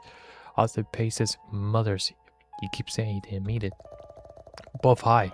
Austin drunk and I drank a little too. We were trespassing, they will blame us, we'll lose everything. You crouch beside the guard, your hands hovering but not touching. There's too much blood, the smell of iron is heavy in the air. He's not moving, oh god, he's not moving. Austin's voice cracks. Riley, what do we do? You meet his eyes, they're terrified and childlike. Give me your jacket. You step forward as he attacks. Extend your hand towards him, voice low and urgent. He hands it to you, and your world narrows to a few frantic tasks. Your new hand used the jacket to brush away your shoe prints from the surrounding area, trying to make it look like it's natural. Yeah, because it is. Your hand's clumsy and shanky, but you steel yourself. As the stomach lurches, it bends over and dries. Heaves. I think I'm gonna be sick. You snap your head around. No, if you throw up now, they'll know we're here. They'll find us whether you don't throw up. He nods, white face, and forces it down. You grab it by the arm and retrace your steps through the night. Where his hands has left the mark on machinery, you brush at the surface, streaking dust into the confusing patterns. You shove the loose planks back over once, and the stir patch, pull the tarp over other. You push Austin back over the fence first. He hesitates at the top, that drops down the other side. You go last palm scraping the metal.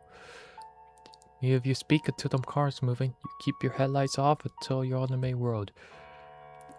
Austin's breath comes ragged, his eyes wet and empty. I'm sorry. We can't tell anyone about this ever. Okay.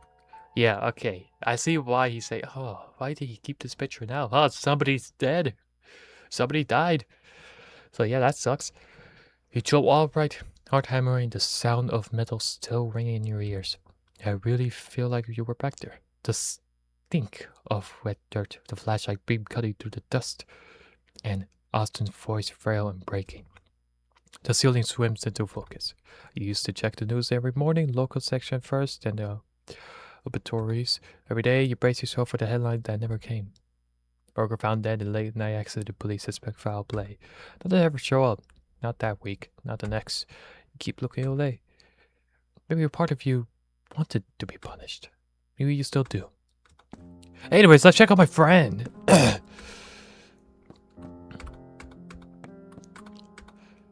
You paused before Austin's door after disappointing him the day after. You almost didn't want to face him.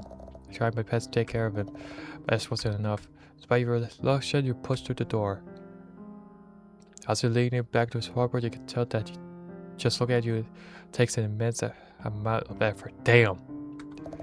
Austin, you swallow hard and the words catch in your throat. You're worse than yesterday. Austin heads well, that's not something you should say. I should take you back to the hospital. If player can't do this, I keep fucking up. No. You jump at his sudden, forceful burst, but he quickly returns to his list. No, I don't want to go back. You freeze. But I'm failing you, to be honest with you with yourself. You're getting worse, I'm making it worse. Austin falls silent for a while. I think I know what will fix me. If you bring me a human. Whoa! You see what I mean? What are you talking about? Hey! That brain, you're a human. Yeah, it's time to bring you to the hospital. You'll bring me back, please, Riley. You're hearing that, right? You think of times you told him to make it right. All week you failed him over and over. You want to bring him comfort. Oh, you want me to kill that guy? Don't do this to me. I like that guy. I forgot his name already, but I like that guy. Ah, shoot. You want to bring him comfort to fix it, but every time you tried, it only pushed him further away. You were supposed to save him. That was the deal, was it? He needed you and you were supposed to be enough. But you weren't. He's slipping and there's no one left to turn to. Part of you wants to scream that this isn't right and you can't do this, that you shouldn't do this. But another part is... Yeah, I get it. Oh, shit. That part of you whispered makes this the only thing you can do right now. Maybe this is how you stop failing him. Okay. Oh, didn't have a choice. I have to kill the guy. You move numbly back to the living room. You had... Okay, let me take off this. Here we go. You move numbly back to the living room. Your hand reaches into your canvas pocket. The hunting knife is still there. Oh boy. About to hunt some humans now. When you return, all their eyes are closed as if you were sleeping. You kneel in front of him. This is what you need. Take it. You turn the blade to your hair, pressing it against the soft flesh of your paw. Across a clean, bright line of paint blooms instantly. The blood swells up. Also, eyes fluster open. Riley. He reaches out before you say anything. His fingers are trembling as they clamp around your wrist. His fingers cold and clammy. His grip tightens as you can tell he's desperate. Also drags your hand in his mouth. There's a clear problem. The hospital is needed. The freshly split, warm and wet and lapping greedily. A sharp pain shoots up your arm. His teeth scrap the... What? Ugh. Your knees start to shake, but you will yourself to stay in place. Shoulders... I think it's gonna eat you. His shoulders shudder with each breath, and you realize with a cold and thinking externally that this isn't enough. But you can take yourself out of it. You move closer. Guides his face upward towards your neck. He freezes there. Whoa! Hey, wait a minute! Hey! Wait a minute! Whoa! Time out! Rev! Where's the Rev? Hey! Come back! He freezes there, his breath racked and blood smeared across his lips. You tilt your head, over him everything. Solely fair. Oh my god, he is eating me! Hey!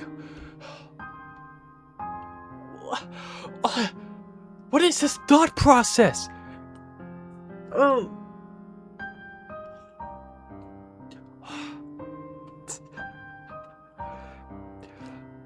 Alright, I guess. His right hand comes to your throat and presses his palm there. Holding you steady, it's still as if he thinks you might change your mind. You don't. He leans in. What is... With his teeth sunk into you, the pain is immediate and blending. It's not a clean bite. His teeth rip and tear at your flesh. You can't help but cry out pain. Your whole body tries to recoil and stick clawing your spine. Also grips... Okay, what if I see him? What the hell is this? Wet heat spills down your collarbone. Guilt washes over you just as hard as the pain. Guilt for leaving your keys, for not being strong enough, for letting Austin get to this point. For the accident you buried together and the doubt you've carried over 4 years. You feel the pull of his mouth, the way he... Okay. Your vision swims and the world starts to tilt, but he drags you closer, angry at you against him. You can't breathe, you don't fight. The room softens in the darkness. The last thing you feel is the trembling of his fingers against your skin. And the desperate hope that this time is enough.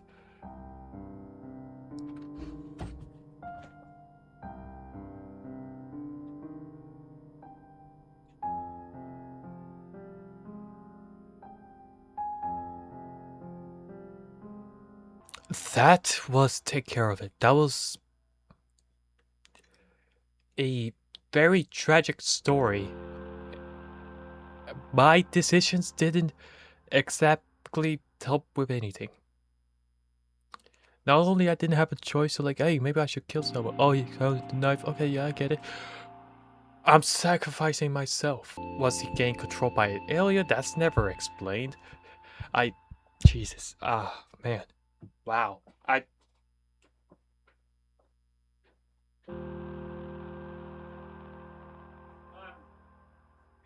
got nothing to say. The story, overall story, I like the characters, especially the connection between Andre and what is the other guy name? Like, I really like the dynamic between the two. I like him and the mother dynamic as well. They really fully explored with the father. They really explored with much else. The flashbacks and things like that really helped you at least caring enough for the two characters. And in terms of the alien stuff and things like that, that's not really explained either. Whether he actually got taken over by aliens, which I'm pretty sure he did. The bear just kind of dies, so who knows from who. And it's a really fascinating game. Obviously, love the art style, solid music. Love it from that part. The story is good, good enough for me to beat it. Yeah, this was that ending. I didn't like. I obviously didn't like the ending because our character died, but in terms of that, that was really shocking. I was left speechless. Like that was good. That was really good. To support the developer and things like that. I'm not really planning of like getting a good ending because that I didn't have any more saves after that, so I'm not really gonna try it again. But if you want to play it for yourself, you could definitely do that. Just don't go to my route. Definitely don't do that. Till then, that's all I'm about to say. I'll see you guys in the next video. Bye for now.